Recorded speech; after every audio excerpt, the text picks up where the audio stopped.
আমি হাফিজুর রহমানেরও 3টা কাফন, তোমারও 3টা কাফন হবে। পীর সাহেবের জন্য একটা কাফন কেউ বাড়াইয়াও দিবে না। এমপি মারা গেলে কাফন বাড়াবে না। রিকশার ড্রাইভার মরে গেলে গরিবের কারণে একটা কাফন কেউ কমাইয়াও দিবে না। সবার বেলায় 3টা কাফন। ও যুবক বাবা, চিন্তা ভাবনা করিয়া কবরের দিকে যাও। একটু চিন্তা করো রে বাবা, আমার মাওলার কোরআন সত্য। আজকের বৈজ্ঞানিকরা বলে জমিন থেকে 9,30,00,000 মাইল উপরে হলো সূর্য। এই জমিনটা যত বড় তার থেকে 13 লক্ষ গুণ বড় সূর্য। এই সূর্যটা রাতের বেলা নাই, দিনের বেলা ছিল। এখনো কেন এত গরম লাগে, সহ্য করা যায় না। আল্লাহর কথা মিথ্যা না রে বাবা।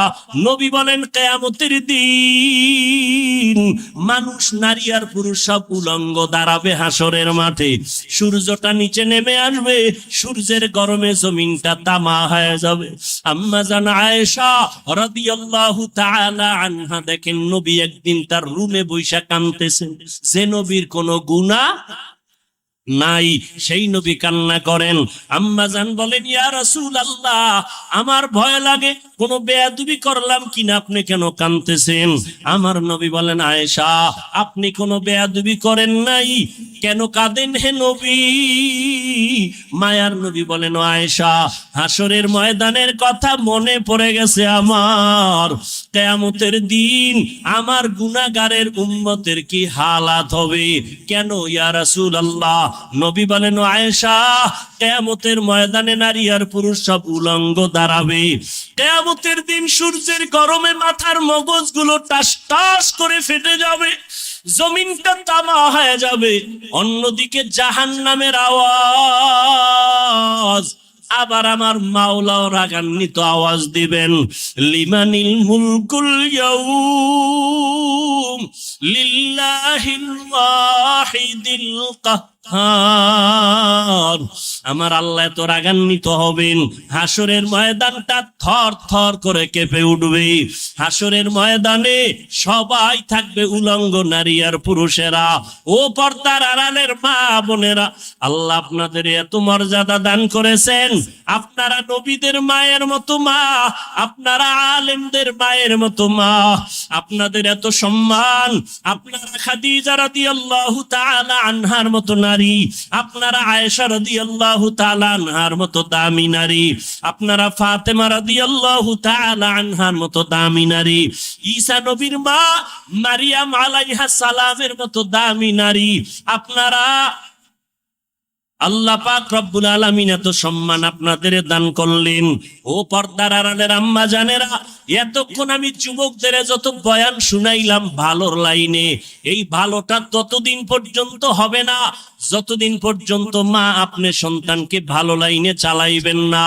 কারণ সন্তান ভালো লাইনে যাওয়ার পেছনে অবদান হলো মায়ের। কারণ সন্তান মাকে বেশি ফলো করিয়া চলে। এই জন্যই নবীও বলেছেন, এ দুনিয়ায় সব থেকে নারী নেককারিনী যারা আদর্শবান নারী বড় দামি সম্পদ। এরে আম্মা জান, আপনার সন্তানটাকে আপনি ডাক্তার বানাবেন, বাধা নাই। ইঞ্জিনিয়ার বানাবেন, বাধা নাই। প্রফেসর বানাবেন, বাধা নাই। ও যুবক, তুমি স্কুলে পড়ো, কলেজে পড়ো, ভার্সিটিতে পড়ো, বাধা নাই। আমি এতক্ষণ তোমাদের এত চিন্তাইয়া বয়ান শুনাইলাম, একবারও আমি বলি নাই তোমরা হুজুর হইয়া মাদ্রাসায় যাও। না বাবা, তুমি চাকরি করো, বাধা নাই। ব্যবসা করো, বাধা নাই। তুমি স্কুলে পড়ো, বাধা নাই। তুমি চাকরি করো, তুমি ভার্সিটিতে বড়, কোনো বাধা নাই। তবে নবীর আদর্শ মানিয়া অন্ধকার কবরের দিকে রওনা হও। ডাক্তারও যদি হও, মা বাবার দোয়া নিয়ে চলিও, 5 বেলার নামাজ পড়িও, কপাল খুলে যাবে। ইঞ্জিনিয়ার যদি হও, ভালো আদর্শ নিয়ে মানুষের সাথে আচরণ ভালো করিও, কোরআন তেলাওয়াত করো, 5 ওয়াক্ত নামাজ পড়িও, জীবনের চাকা ঘুরে যাবে। ও আল্লাহর বান্দারা, আম্মা জান আয়েশা বলেন, ও নবী, কিয়ামতের ময়দানে ভয়ঙ্কর হালাত কেমন হবে? নবী চোখের পানি ছেড়ে কাঁদেন আর কয়, আয়েশা, নবীরা যাদের কোনো গুনাহ নাই সেই নবীরা পর্যন্ত কান্নায় বিভোর হয়ে যাবে। আদম নবী কান্না করবেন নিজেকে বাঁচাবার জন্য, মূসা নবী কান্না করবেন নিজেকে পরিত্রাণের জন্য, ইব্রাহিম নবী কান্না করবেন নিজেকে বাঁচাবার জন্য, মুক্তির জন্য, ঈসা নবী কান্না করবেন নিজেকে মুক্তি করার জন্য, উম্মতেরা যাবে সুপারিশের জন্য, আদম নবী তাড়ায় দিবেন, মূসা নবী তাড়ায় দিবেন। উম্মতের সুপারিশ করতে গিয়া ইব্রাহিম নবী বলবেন আমি পারবো না, নূহ আলাইহিস সালাম বলবেন আমি পারবো না।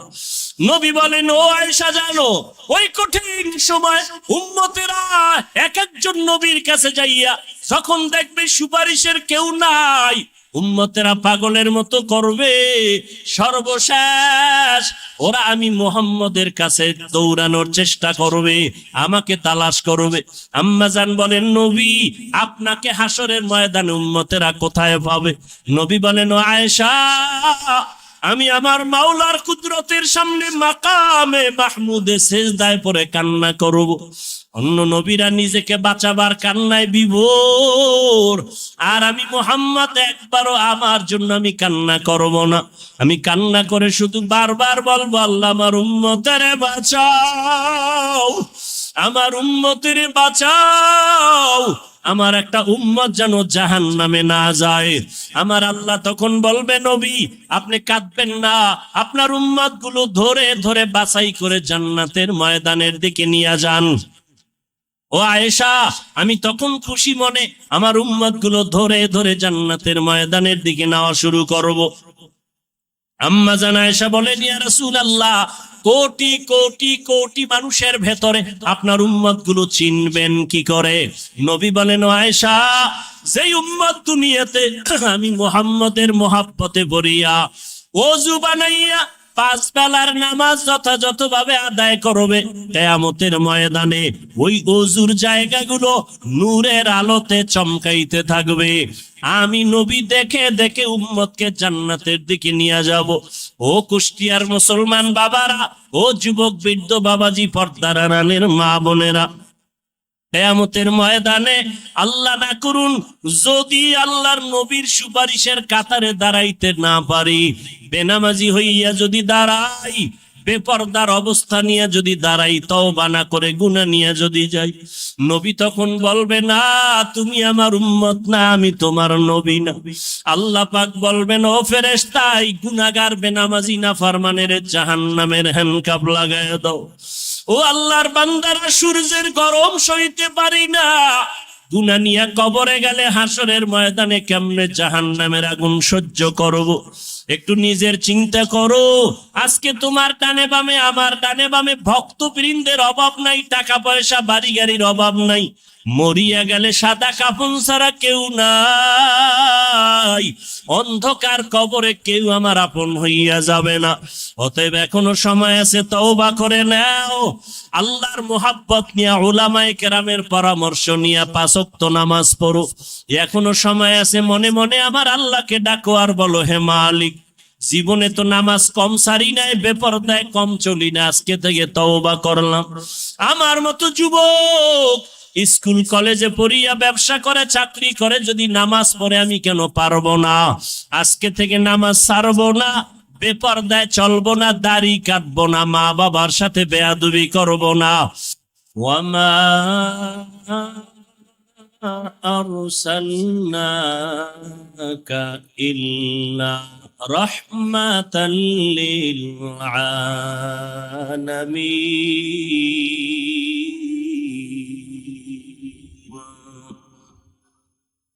وقال النبي صلى الله عليه وآله وسلم كل أمتي يدخلون الجنة إلا من أبى قيل من أبى قال من أطاعني دخل الجنة ومن عصاني فقد أبى أو كما قال النبي عليه الصلاة والسلام.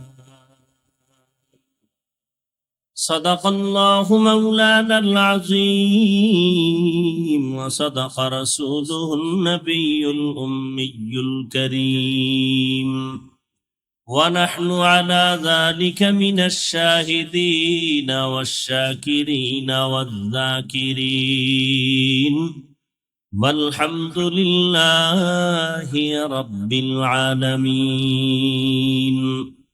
سبحانك لا علم لنا إلا ما علمتنا إنك أنت العليم الحكيم رب اشرح لي صدري ويسر لي أمري واحلل عقدة من لساني يفقه قولي تکبیر میں کلمہ میں نمازوں میں اذا میں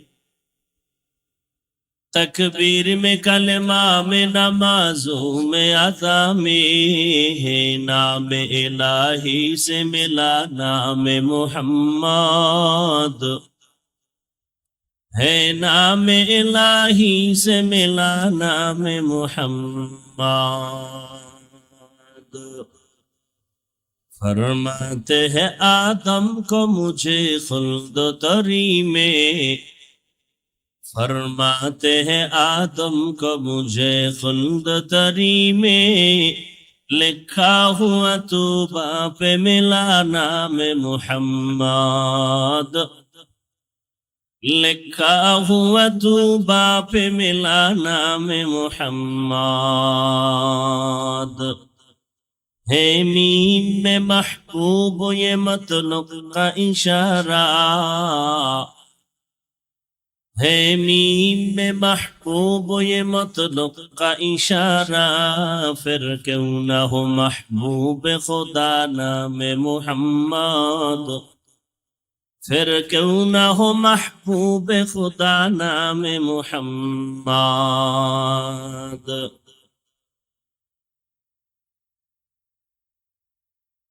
বৈষম্য বিরোধী ছাত্র আন্দোলনে শহীদদের স্মরণে আয়োজিত ঐতিহাসিক তাফসীরুল কোরআন মাহফিল 17 সেপ্টেম্বর 2024 কুষ্টিয়া প্রাণকেন্দ্র ঈদগাহ মাঠে আয়োজিত মহতি এ মাহফিলে উপস্থিত মুহতারাম সম্মানিত সভাপতি প্রধান অতিথি বিশেষ অতিথি বৃন্দ হযরত উলামায়ে কেরাম অত্র অঞ্চলের বিভিন্ন স্থান থেকে আগত আল্লাহ পাকের আশিকিন জাকিরিন শাকিরিন মুহিব্বিন মুরব্বিয়ান আযম কলিজার টুকরা আমার সমবয়সী যুবক বন্ধুগণ স্নেহের ছোট ভাই পর্দার আড়ালে মাইকের আওয়াজ শ্রবণরতা সম্মানিত মা ও বোনেরা আল্লাহ রব্বুল আলামিনের দরবারে লাখো কোটি শুকর ও সুজুদ যে মহান রব্বুল আলামিনে ফিতনার যুগে হাজারো লাখো কোটি মানুষের ভেতর থেকে বাছাই করে পৃথিবীর শ্রেষ্ঠ মজলিস উলামায়ে আহলে হকের মজলিস গুনাহ মাফের মজলিস তওবা কবুলের মজলিসে আমাদেরকে আসা বসার তৌফিক দান করেছেন নিয়ামতের শুকর আদায়ার্থে ঈমানের আওয়াজকে উঁচু করে এক আওয়াজে সকলেই মুহাব্বতে পড়ি আলহামদুলিল্লাহ দরুদ ও সালাম সাইয়্যিদুল মুরসালিন রাহমাতুল লিল আলামিন শফিউল মুযনিবিন খাতামুন নবিয়্যিন সাইয়্যিদুস সাকালাইন ইমামুল মুরসালিন শফিয়ে আযম رسول اکرم رحمت عالم نبی العرب العجم حبیب کبریا اشرف الانبیاء سید الانبیاء شفیع محشر ساقی کوثر آقا نامدار مدینہ کا تاجدار آفتاب نبوت فخر موجودات سید المخلوقات حضرت محمد الرسول اللہ صلی اللہ علیہ وآلہ وسلم উপর সর্বোপরি শুকর যাদের অক্লান্ত পরিশ্রমের মাধ্যমে আজ সুন্দর আয়োজনে আমার কলিজার যুবক, বৃদ্ধ, ব্যবসায়ী, শ্রমিক, চাকরিজীবী, বিভিন্ন শ্রেণী পেশার মানুষ, জনপ্রতিনিধি, প্রশাসন, উলামায়ে হযরত, আইম্মায়ে মাসাজিদ, সময়, পরামর্শ, অর্থ দিয়ে দোয়া করে উপস্থিত হয়ে মাইক, লাইট, প্যান্ডেলের ব্যবস্থাপনার মাধ্যমে সহযোগিতা যারা করেছেন, প্রত্যেককেই আল্লাহ রাব্বুল আলামিনের খেদমতের বরকতে দুনিয়াতে শান্তি, পরকালে মুক্তির ব্যবস্থা করে দিন। আরো শুকর আদায় করি যে আল্লাহ আমাদেরকে সুস্থ রেখেছেন, হায়াত দিয়া বাঁচায় রেখেছেন এবং বরকতি মজলিসে আল্লাহ কবুল করেছেন। আজ আমার অনেক ভাই, অনেক মা, অনেক বোন, অনেক বাবা দুনিয়াতে নাই। কুষ্টিয়ার শহরে উন্মুক্ত পরিবেশে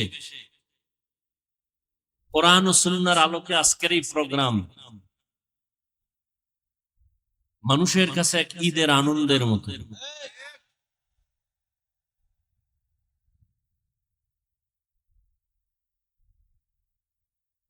আমি মনে করি এটা কুষ্টিয়ার জন্য একটা বিজয়ের পূর্বাভাস।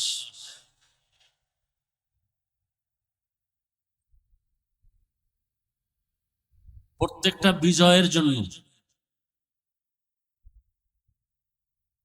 প্রথম যে জিনিসটা দরকার সেটা হলো একতাবদ্ধ পথ চলা।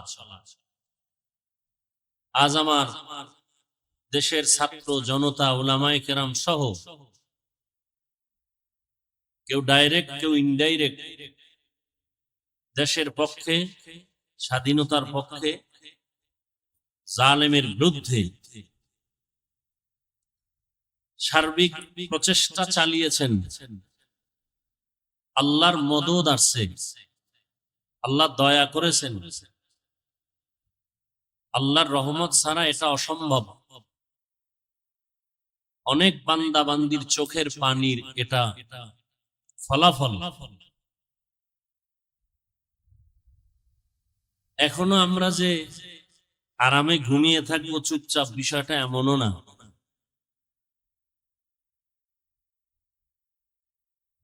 আল্লাহর দ্বীন নিয়ে যদি বাঁচতে চাই, কবরে যেতে চাই, তাহলে বিপদ আরো বহু সামনে আমাদের পাড়ি দিতে হবে।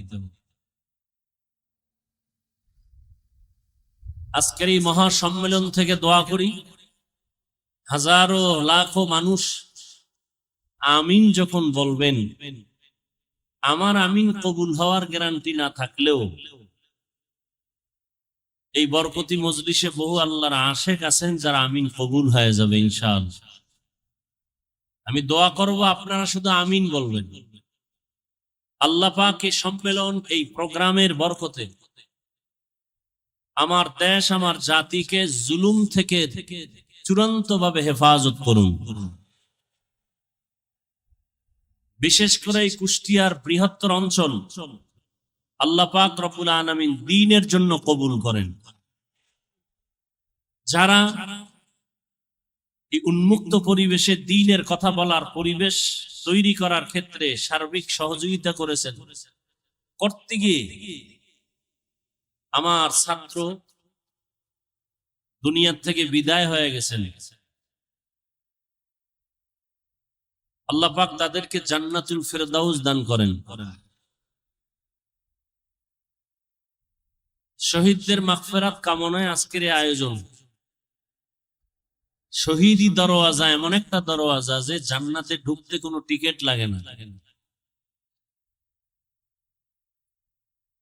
আল্লাহর রসুল বলেন, কেউ যদি শহীদি মরণ চায় আল্লাহ তাকে শহীদি মরণ দিবেন, সে যদি ঘরের বিছানায়ও মরে যায়। বলে ঘরের বিছানায় মরে গেলে শহীদ কেমনে? বাচ্চা প্রসবকালে কোনো মা যদি দুনিয়া থেকে বিদায় হয়ে যান, আল্লাহ তাকে শাহাদাতের মরণ দান করেন। কোন মানুষ যদি বিষ বেদনা, পেটে ব্যথায় মরে যায়, আল্লাহ শহীদের মর্যাদা দান করেন।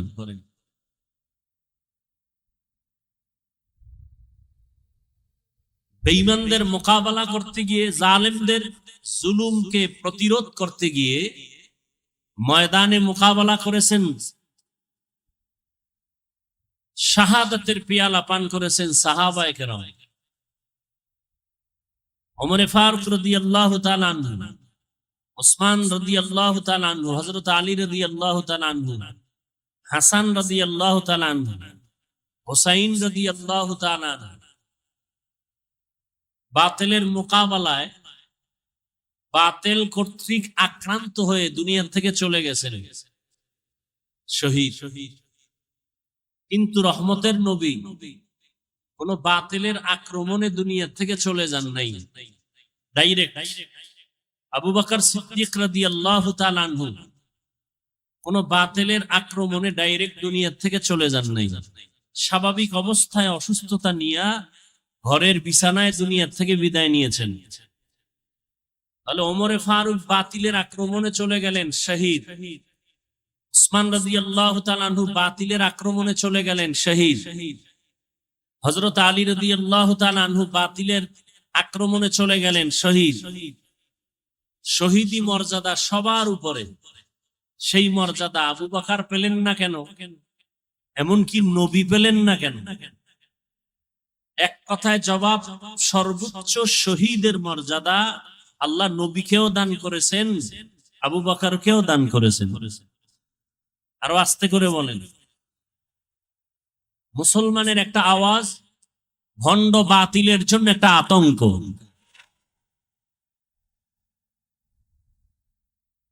সমস্ত দুনিয়ার বিধর্মীরা মুসলমানের আওয়াজটাকে বেশি ভয় পায়। মুসলমানের টাকা লাগে না, বাড়ি লাগে না, কিচ্ছু লাগে না, ইমানের আওয়াজ। আওয়াজটা হতে হবে ইমানের, আওয়াজটা হতে হবে ইমানের।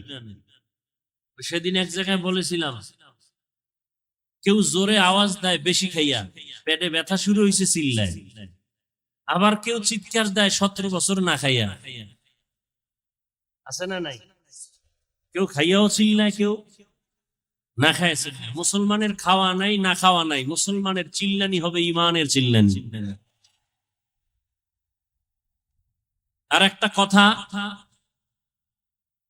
আপনাদের মনে তো থাকবেই, বরং এই যে বিলবোর্ড করে লিখে রাখা উচিত রাস্তার মোড়ে মোড়ে, কোরআন হাদিস ইসলাম আর আলেম ওলামার সাথে বেয়াদবি করে কেউ দুনিয়াতে সফলতার সূর্য দেখতে পারে নাই, পারবেও না।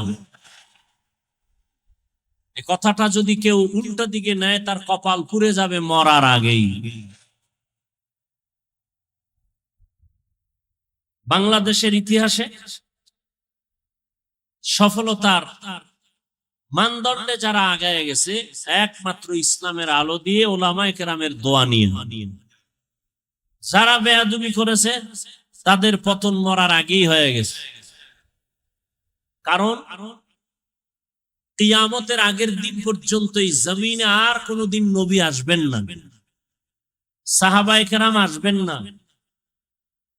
আসবেন? আমাকে একটু জবাব দেন আর কথা বুঝার চেষ্টা করেন, ভুল হলে ধরায় দিয়েন। কিয়ামতের আগ পর্যন্ত নবীজি আসবেন? আবু বকর, ওমর, ওসমান, আলী সহ কোন সাহাবায়ে কেরাম আসবেন? আসবেন না। আমরা তো সবাই জান্নাতে যেতে চাই, যেতে চাই না? অবশ্যই চাই, আল্লাহ কবুল করেন। জান্নাত পেতে হলে কি কাজ করতে হবে, কি ছাড়তে হবে, এ বিষয়ে দিক নির্দেশনা আছে কোরআনে আর হাদিসে। কথা ঠিক? কোরআন নাজিল হয়েছে নবীর উপরে, নবী নাই। নবী সাহাবায়ে কেরামদের শিখাইছেন, তারাও নাই।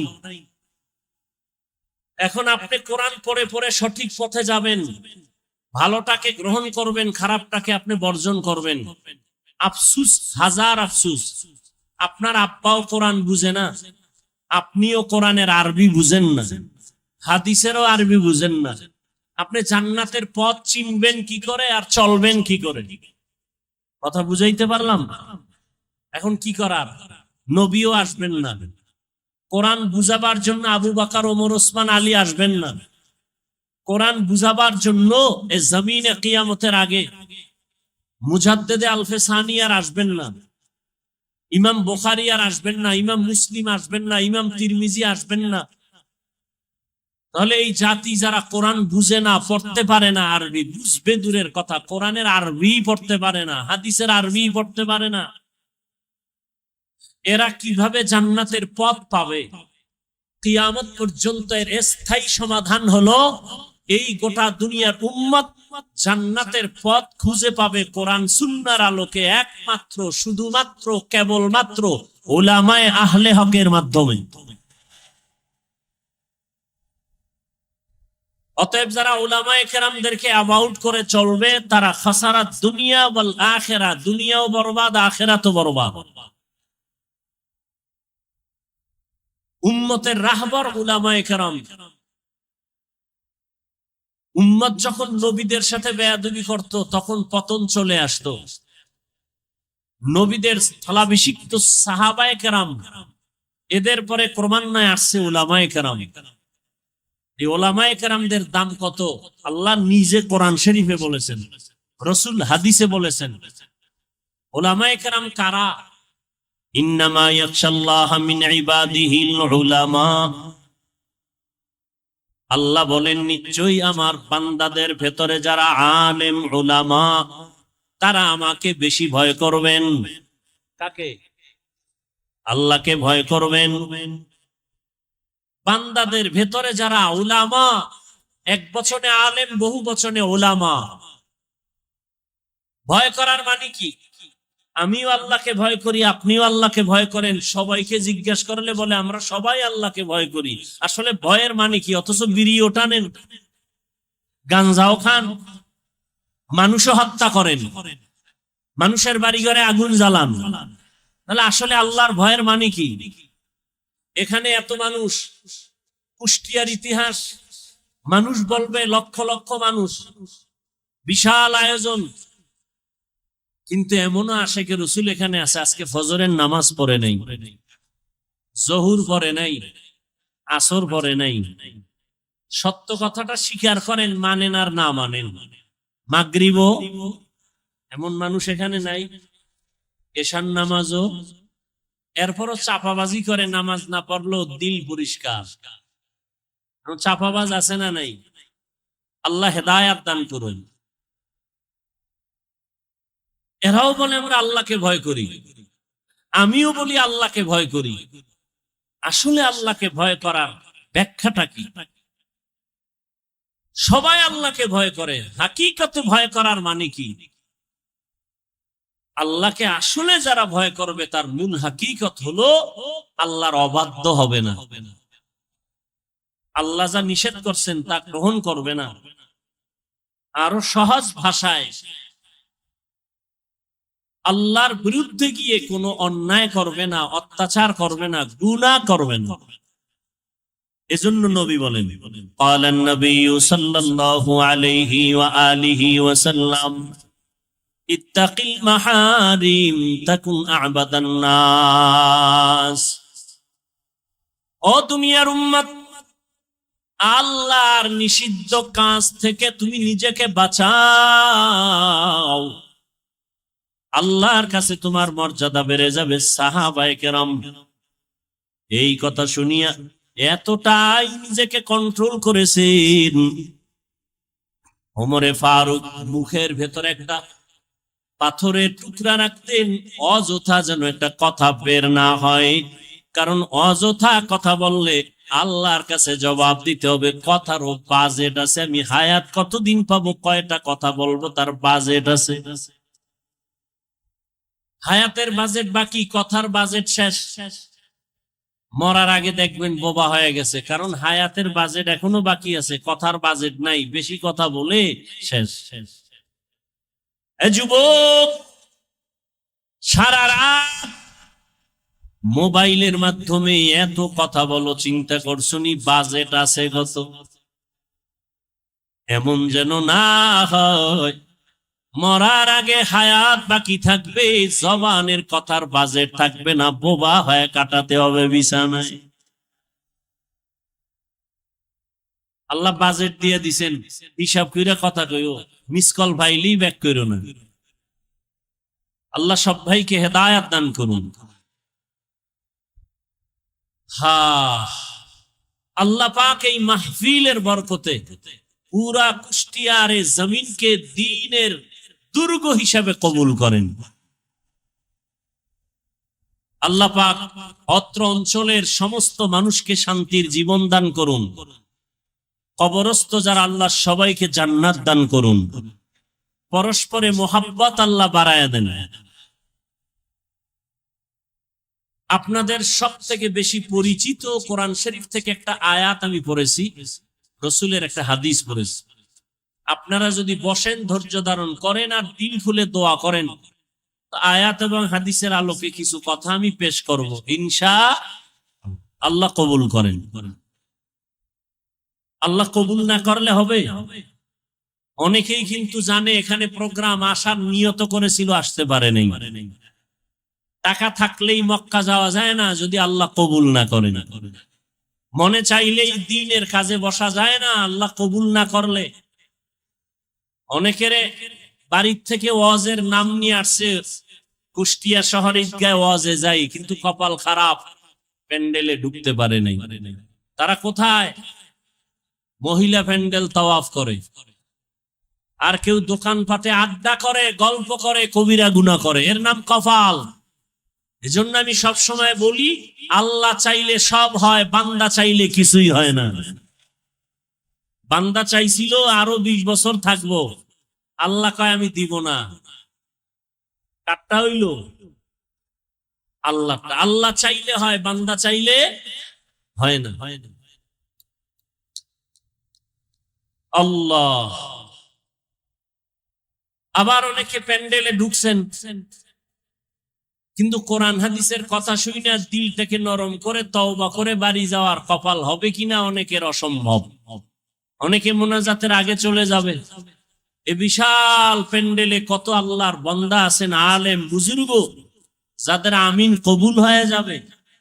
এদের সাথে যদি বসে মা বাবার জন্য একটু দোয়া করা যাইতো, মা বাবা কত না খুশি হতেন, তাদের কবর না কত শান্তির বাগান হয়ে যেত।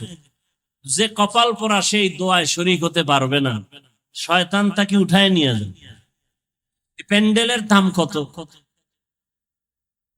রসুল বলেন এখানে বসার সাথে সাথে জীবনের সব গুনাহ মাফ। সুবহানাল্লাহর আওয়াজ যত দূর চলে গেল, যত মানুষ ছাড়া ভিন্ন মাখলুক শুনছে, কিয়ামতের দিনে জমিন তার সাক্ষী হয়ে যাবে। ইয়াউমা ইযিন তুহাদ্দিসু আখবারাহা, কিয়ামতের দিন জমিন আপনার আমার পক্ষ বিপক্ষে সাক্ষী হবে। তার কিয়ামত ই জমিদার নে কো বাদ কে জেনা দিদা গওয়াহি হাদেহা। জমিন আপনার আমার পক্ষ বিপক্ষ নিবে। জমিনে সেজদা দিয়েছেন, কিয়ামতের দিনে জমিন আল্লাহকে বলবে আল্লাহ আমাকে সেজদা দিয়েছে আমার পিঠে। আল্লাহ জমিনের সাক্ষী নিয়ে বলবে বিনা হিসাবে জান্নাতে চলে যাও। এজন্য দেওবন্দের কৃতি সন্তান কারি তৈয়ব সাহেব রহমতুল্লাহ আলাইহি, যিনি ওই সময় ভারতবর্ষের সমস্ত জেনারেল লাইনের মানুষরা তাকে দার্শনিক মনে করত, উলামায়ে কেরাম তাকে জবরদস্ত একজন ইলমওয়ালা আহলুল্লাহ মনে করতেন। তাকওয়ার মানদণ্ডে আল্লাহকে এতটা ভয় করে চলতেন। ওই সময়ে তাকে বাইতুল্লাহ হজে নেওয়ার প্রস্তাব দেয়া হলো। তিনি বললেন হজে যেতে পারি, শর্ত দুইটা, আমার উপরে হজ ফরজ না, অতএব আপনারা যদি নিতে চান দুই শর্ত আমার। এক, আমার কোনো ছবি তোলা যাবে না, আমি ছবি তুলবো না। বিনা কারণে ছবি তোলা স্পষ্ট কবিরা গুনাহ, হারাম। সরকার যদি বলে লাগবে,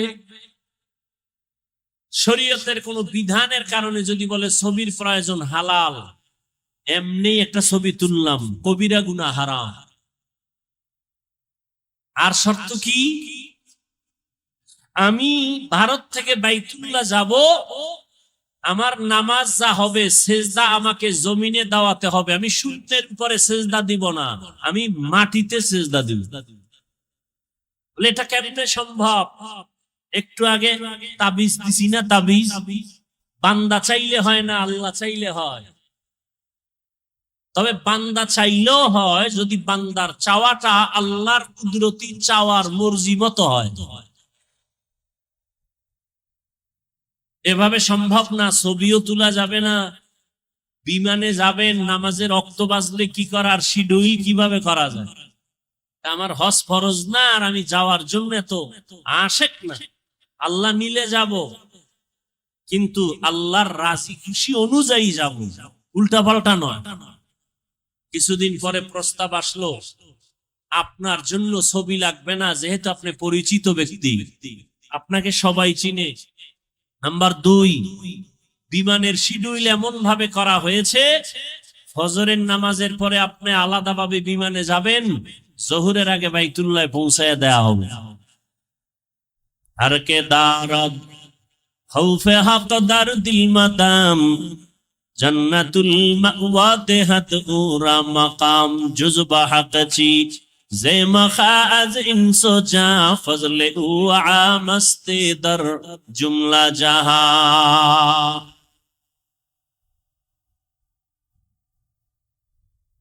অতএব আল্লাহ দয়া করে নিয়ে আসছেন। গতকালেও নাকি এদিকে বৃষ্টি হয়েছে, যেইভাবে বৃষ্টি সারা দেশে চলছিল, প্রোগ্রাম হবে বলে কোনো সুযোগই হবে বলে কোনো চিন্তাই করা যায় না। বান্দা চাইলে হয় না, আল্লাহ চাইলে হয়। ওয়ামা আরসালনাকা ইল্লা রাহমাতাল লিল আলামিন। আল্লাহ বলেন, হে রাসূল করিম সাল্লাল্লাহু আলাইহি ওয়া আলিহি ওয়াসাল্লাম, নবীর নাম শুনলে কি পড়তে হয়? পড়লে গুনাহ আছে কোন? কি আছে? সওয়াবের দরকার নাই, একটুখানি নেকের তরে রোজ হাসরের মাঠেতে বাবা ঘুরবে ছেলের পিছে, ছেলে বাবার আগেতে। আহাতে মন কঠিন দিনেতে নামাজ তোমায় ভুলবে না, ঠিক মতো পড়িলে নামাজ জান্নাত তোমার ঠিকানা। ঘুমের চেয়ে নামাজ ভালো, আর তুমি ঘুমাইও না, ঠিক মতো পড়িলে নামাজ জান্নাত তোমার ঠিকানা।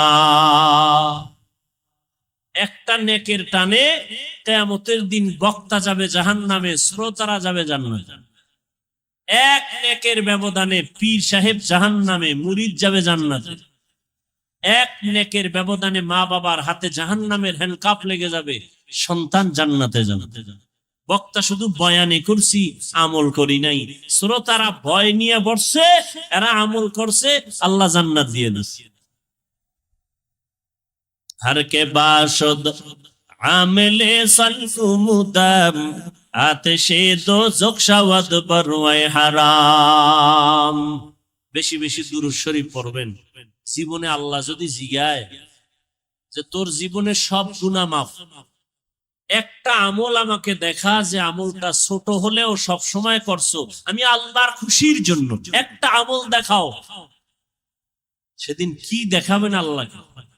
নামাজ পড়ছেন, এখানেও ভেজাল। জিকির করছেন, ভেজাল। তেলাওয়াত করছেন, ভেজাল। মানুষকে দান করছেন, ভেজাল। দেখানোর জন্য করছেন। সহিহ হাদিস ওমরে ফারুক রাদিয়াল্লাহু তাআলা আনহু থেকে বর্ণিত। উলামায়ে কেরাম জানেন, আপনারাও জানেন, কিয়ামতের কঠিন দিন আল্লাহ পাক 3 ব্যক্তিকে ডাকবেন, যেই 3 ব্যক্তির ব্যাপারে সারা দুনিয়ার দিল বলে, চোখ বলে এরা জান্নাতি, কিন্তু আল্লাহর কাছে এরা জান্নাতি কিনা একটু শুনেন। 3 ব্যক্তিকে আল্লাহ ডাকবেন। শহীদ, যুদ্ধের মাঠে যুদ্ধ করে শহীদ হয়ে গেছে, তার জানাজা হবে, গোসল হবে না, যে পোশাক আছে ওই পোশাক নিয়ে কবরে দাফন হবে। কিয়ামতের দিন আল্লাহ শহীদকে ডাকবেন, এই শহীদ আসো, তুমি শহীদ হয়েছ? বলে হ্যাঁ হয়েছে। কেন? আল্লাহ দ্বীনের জন্য। দুনিয়াওয়ালারা জানে দ্বীনের জন্য, আমি আল্লাহ জানি অন্যটা। দুনিয়াওয়ালারা তোমার উপরেরটা জানে, আমি তোমার দিলেরটা জানি। আল্লাহ কি? তোর দিল ছিল, তোরে সবাই বীর যোদ্ধা বলবে, তোকে সবাই বাহ বাহ দিবে। তোর অন্তর ছিল দুনিয়ার সম্মান পাওয়া, অতএব সে সম্মান দুনিয়ায় পাইছো আমার আদালতে খালি জাহান্নামের ফেরেশতাকে হ্যান্ডকাপ লাগায় জাহান্নামে নাও। এরপরে ডাকবেন আলেমকে, এই আলেম আসো, তুমি ইলম শিখছো কেন, আলেম হয়েছো কেন? আল্লাহ দিনের দাওয়াত দিব, দিনের দিকে মানুষকে ডাকবো। কয় মানুষ জানে তাই, আমি জানি ভিতরেরটা। আমি কি জানি জানো? তুই মানুষকে দাওয়াত দিবি না, তুই আলেম হয়েছো, এলেম দিয়ে দুনিয়া কামাই করবি, টাকা কামাই করবি, সম্মান কামাই করবি। মাওলানা না লেখলে কষ্ট পাও, আমি জানি না। আলহাজ না লেখলে কষ্ট পাও, দুনিয়াওয়ালারা জানে না, আমি তো জানি। হাদিয়া কম দিলে মনে কষ্ট, এখানে আর দাওয়াত দেওয়া যাবে না, দুনিয়াওয়ালারা জানে না, আমি তো জানি। যাও, জান্নাত নাই, জাহান্নামের ফেরেশতাকে হ্যান্ডকাপ দিয়া জাহান্নামে নিয়ে যাও। তৃতীয় ব্যক্তিকে ডাকবেন দানবীর। কোটি কোটি টাকা দান করছো কেন? আমি গরিব বানাই নাই, ধনী বানাইছি। দান করছো কেন? আল্লাহ দিনের কাজ, মাদ্রাসা করছি, মসজিদ করছি, স্কুল করেছি, কলেজ করেছি, হ্যাঁ মসজিদ করেছি অনেক। বারবার মাইকে বলেছি এই মসজিদ আমি করছি, এই মসজিদ আমি করছি, আর কেউ করে নাই। অনেকগুলো মসজিদ করে ফেলেছে। আল্লাহ কয় মানুষ জানে এগুলো, আমি জানি ভিতরেরটা। এগুলো তুমি দান করছো কেন? মানুষ তোমাকে দানবীর বলবে, সম্মানের চেয়ার আগায় দিবে। আমার আদালতে আজকে তোমার জান্নাত নেই, জাহান্নামে চলে যাও। তাহলে শহীদের অবস্থা যদি এমন হয়, আলেমের অবস্থা যদি এমন হয়, আপনার আমার উপায় কি হয়? ওয়ামা আরসালনাকা ইল্লা রাহমাতাল লিল আলামিন। হে রাসূল করিম সাল্লাল্লাহু আলাইহি ওয়া আলিহি ওয়াসাল্লাম, আমি আপনাকে পৃথিবী নামক গ্রহে প্রেরণ করি নাই, হ্যাঁ করেছি জগৎ সমূহের জন্য রহমত হিসেবে। হলো আয়াতের তরজমা, হাদিস। পয়গম্বর বলেন, কুল্লু উম্মতি ইয়াদখুলুনাল জান্নাতা ইল্লা মান আবা। নবী বলেন, সব উম্মতেরা জান্নাতে যাবে, যারা আমি মুহাম্মদকে মানে না, অস্বীকার করে, তারা জান্নাতে যাবে না। কিলা মান আবা। সাহাবায়ে কেরাম বললেন, ইয়া রাসূলুল্লাহ, আপনাকে অস্বীকার করে, মানে না, তারা কারা? নবী বললেন, ক্বালা মান আতাআনি দাখালাল জান্নাহ ওয়া মান আসানি ফাকাদ আবা। যে ব্যক্তি আমার অনুকরণ করবে সে জান্নাতে যাবে, আর যে আমার বিরোধিতা করবে সে আমাকে অস্বীকার করার কারণে জাহান্নামে যাবে। এ নিয়েও আমাদের দেশে খুব ঝামেলা। সবাই নবী মানে, বরং আমরা যারা টুপিওয়ালা, দাড়িওয়ালা, নামাজ পড়ি, পর্দা করি, আমগো পর্যন্ত গালি দেয়, আমরা নবীর আশেক না। হে গাঞ্জা খাইয়া নবীর আশেক, মাজারের মধ্যে ঢোল বাজায় নবীর আশেক, আছে না নাই? গায়রুল্লাহকে সেজদা দেয় নবীর আশেক। আমরা পীর আউলিয়ার পক্ষের মানুষ। আমি কেন? আল্লাহর কোরআন পক্ষে, আমরাও পক্ষে। রসুলের হাদিস পক্ষে, আমরাও পক্ষে। আল্লাহর কোরআন রসুলের হাদিস যাদের পক্ষে নাই, আমরাও তাদের পক্ষে নাই। আল্লাহ পাকের সত্য কোরআন, রসুলের সত্য হাদিস, ওলি আউলিয়ার পক্ষে, আমরাও তাদের পক্ষে, কিন্তু ভেজালের পক্ষে না। কিসের পক্ষে না? আল্লাহ কয়জন? সবাই বলে আল্লাহ যে এক, কোন দিক থেকে এক? আল্লাহ এক যে কোন দিক থেকে এক? সব দিক থেকে এক, তাই তো? আল্লাহর মতো কি আরেকজন আছে? আল্লাহর সমান কেউ আছে? আল্লাহর সহযোগী কেউ আছে? নাই। আল্লাহ কেমন এক, যার কোনো সমতুল্য নাই। কেউ যদি মনে করে আছে, এর নাম শিরিক, এর নাম আল্লাহ যা এককভাবে পাবেন, এই পাওনাটা আর একজনকে দেওয়ার নাম শিরিক। মানুষের জীবনের ইবাদত পাবেন কে, সেজদা পাবেন কে, এটা আর এক জায়গায় দেওয়ার নাম শিরিক। কোরআন শরীফের স্পষ্ট ঘোষণা, যারা শিরিক করে তারা মুশরিক, মুশরিকদের জন্য জান্নাত হারাম। ওয়া মান ইউশরিক বিল্লাহ ফাকাদ হারামাল্লাহু আলাইহিল জান্নাহ। যারা আল্লাহর সাথে অংশীদার করবে, আল্লাহ যা পাবেন এটা অন্যকে যদি দেয়, এর নাম শিরিক। আল্লাহ বলেন মুশরিকদের জন্য আমি আল্লাহ জান্নাত হারাম করে দিলাম। আমি অন্য গুনাহ চাইলে সহসায় মাফ করব, শিরিকের গুনাহ সহসায় আমি ক্ষমা দিব না। আল্লাহ শিরিক থেকে আমাদেরকে হেফাজত করেন। নবী বললেন সব উম্মত জান্নাতে যাবে, কিন্তু আমি মুহাম্মদকে যারা মানে না তারা যাবে না। সাহাবায়ে কেরাম জানতে চাইলেন, হে আল্লাহর রাসূল, আপনাকে মানে না কারা? নবী একটা স্পষ্ট মাপকাঠি দিয়ে গেলেন, কিয়ামত পর্যন্ত ঝামেলা যেন দরকার না হয়। নবী বললেন, যারা আমার অনুসরণ করবে, অনুকরণ করবে, ইত্তেবা করবে, ইতাআত করবে, তারা জান্নাতি। সাহাবাদের প্রশ্ন ছিল, নবী আপনাকে মানে না তারা কারা? নবীজি বললেন, যারা আমার অনুসরণ করবে তারা জান্নাতি। আমাকে একটু জবাব দেন, নবীজিকে অনুসরণ করলে সে কি? বিপরীত কথা কি দাঁড়াবে? বুঝেন নাই? যে নবীকে অনুসরণ করবে সে জান্নাতি। বিপরীত কথা কি দাঁড়ায়? যে নবীর অনুসরণ করবে না সে। কিন্তু নবীজি জাহান্নামী ওই ব্যক্তিকে বলেন নাই। নবী বলছেন যে আমার অনুসরণ করবে সে জান্নাতি, যে অনুসরণ করবে না সে জাহান্নামী। নবী এ কথা বলেন নাই। নবী কি বলছেন? নবী বলছেন যারা আমার বিরোধিতা করবে তারা জাহান্নামী। এখান থেকে একটা সুন্দর কথা আজীবনের জন্য মনে রাখবেন, লিখে রাখবেন। নবীকে যারা মানে না বা নবীর আদর্শ মতো চলে না, তারা দুই দল। নবীজির আদর্শ মেনে চলে না যারা, তারা কয় দল? এক দল আগ্রহী আর এক দল বিদ্রোহী, এক দল দরদি আর এক দল বিরোধী।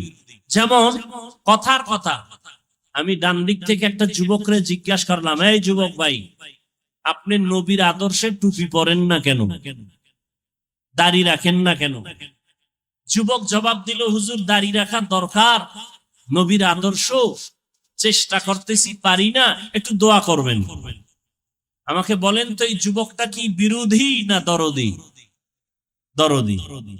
বাম দিক থেকে একটা যুবকরে জিজ্ঞাসা করলাম, এই যুবক, নবীর আদর্শে নামাজ পড়ো না কেন, দাড়ি রাখো না কেন? খেয়াল করতেছেন তো? যুবক আমার কথাটা শেষ না হতেই আমাকে পাল্টা আওয়াজ দিল, দাড়ি না রাখলে অসুবিধা কি আছে? না নাই, নামাজ না পড়লে অসুবিধা কি? যদি আরেকটু চালাক হয় সে বলবে, দাড়ির মধ্যেই কি ইসলাম? পোশাকের মধ্যেই কি ইসলাম? আপনারা জবাব দেন, এই যুবকের কথায় কি মনে হয়, রসুলের দরদি না বিরোধী, আগ্রহী না বিদ্রোহী? রসুলের আদর্শর বেলায় বিদ্রোহীর আরেক নাম বেঈমান। বিদ্রোহীর আরেক নাম কি?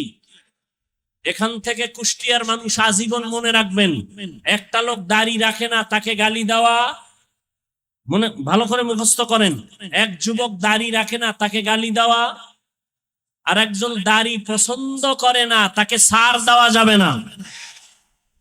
একজন আগ্রহী আর একজন আগ্রহী মুমিন, বিদ্রোহী বেঈমান।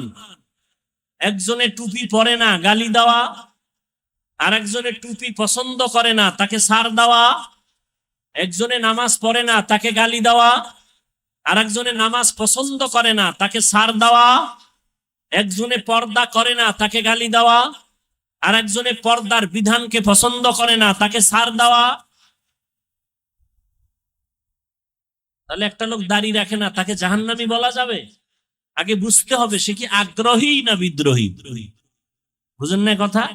অতএব একটা বেনামাজিকে দেখলে হিংসা করা যাবে না, গালি দেওয়া যাবে না, কাছে যেতে হবে, বুকে লাগাইতে হবে। এরপরে যদি বোঝা যায় যে আগ্রহ নাই, বিদ্রোহ, তখন সিদ্ধান্ত পাল্টাইতে হবে, এর আগে না। আমি 5 ওয়াক্ত নামাজ পড়ি, বেনামাজির দেখলে সি সি করে তাড়ায় দেওয়ার নাম এটা কামিয়াবি না, সফলতা না। পাপকে ঘৃণা করো, পাপীকে, তার মানে কি? একটা লোক অন্যায় করছে, অন্যায়টাকে ঘৃণা করে তাকে তাড়ায় দিও না, তাকে তুমি কাছে যাও, বুঝাও যে ভাই নামাজ পড়েন, পর্দা করেন, হালাল মতো চলেন, অন্যায়টা দূর করার ব্যবস্থা করো। রোগকে ঘৃণা করো, রোগীকে না। হাদিসের উপরেই আজকের এই সবকটা আমরা মনে রাখবো। নবীজি বলছেন যে আমার অনুসরণ করে জান্নাতে যাবে, যে করে না সে জাহান্নামে যাবে বলেন নাই। জাহান্নামে কে যাবে? নবী বলছেন যে বিরোধিতা করে, যে নবীর আদর্শের বিরোধিতা করে সে জাহান্নামে যাবে। এবার আসেন আয়াতের উপরে, পরিচিত একটি আয়াত, ওয়ামা আরসালনাকা ইল্লা রাহমাতাল লিল আলামিন।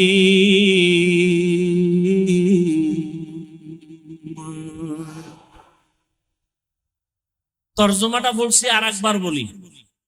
আল্লাহ বলেন, হে নবী আমি আপনাকে, হে রসূল আমি আপনাকে দুনিয়াতে পাঠাই নাই, হ্যাঁ পাঠিয়েছি জগৎ সমূহের রহমত হিসেবে। পাঠাই নাই, হ্যাঁ পাঠিয়েছি। ঘুরাইয়া বললেন কেন? ডাইরেক্ট যদি বলতেন আপনাকে জগৎ সমূহের রহমত করে পাঠাইলাম। ঘুরাইয়া বললেন এর কারণ দুনিয়ার সমস্ত মানুষের ব্রেনকে সাফ করে দিলেন। মোহাম্মদ দুনিয়াতে ভিন্ন কোনো কারণে পাঠানো হয় নাই, একটাই মাত্র কারণ, জগৎ সমূহের জন্য তিনি রহমত। তিনি রহমত, পুরাটাই রহমত, তার মধ্যে রহমতের বাইরে কিচ্ছু নাই। এটা বুঝাবার জন্য এখানে অনেকে তর্জমা করেন রহমতের নবী উভয় জগতের জন্য রহমত। আমি তর্জমা করেছি জগৎ সমূহের জন্য রহমত। উভয় জগৎ বলতে বুঝায় দুনিয়ার জগৎ, পরকাল জগৎ। কিন্তু জগৎ তো দুইটা না, আরো আছে। রুহের একটা জগৎ আলাদা, মায়ের গর্ভের একটা জগৎ আলাদা, দুনিয়া নামক জগৎ একটা আলাদা, মৃত্যুর পরে কবরের জগৎ আলমে বরজাখ আলাদা, হাসরের ময়দানের জগৎ আবার আলাদা, জান্নাত আর জাহান্নামের একটা জগৎ হবে আলাদা। তাহলে একটা হইল না, অনেক। জগৎ সমূহের জন্য নবী রহমত, রুহের জগতের জন্য নবী রহমত, মায়ের গর্ভের জগতের জন্য নবী রহমত, দুনিয়ার জগতের জন্য নবী রহমত, কবর জগতের জন্য নবী রহমত, হাসরের ময়দানে আমার নবী রহমত, জান্নাতের জগতে আমার নবী রহমত, জাহান্নামের ভেতরেও আমার নবী রহমত।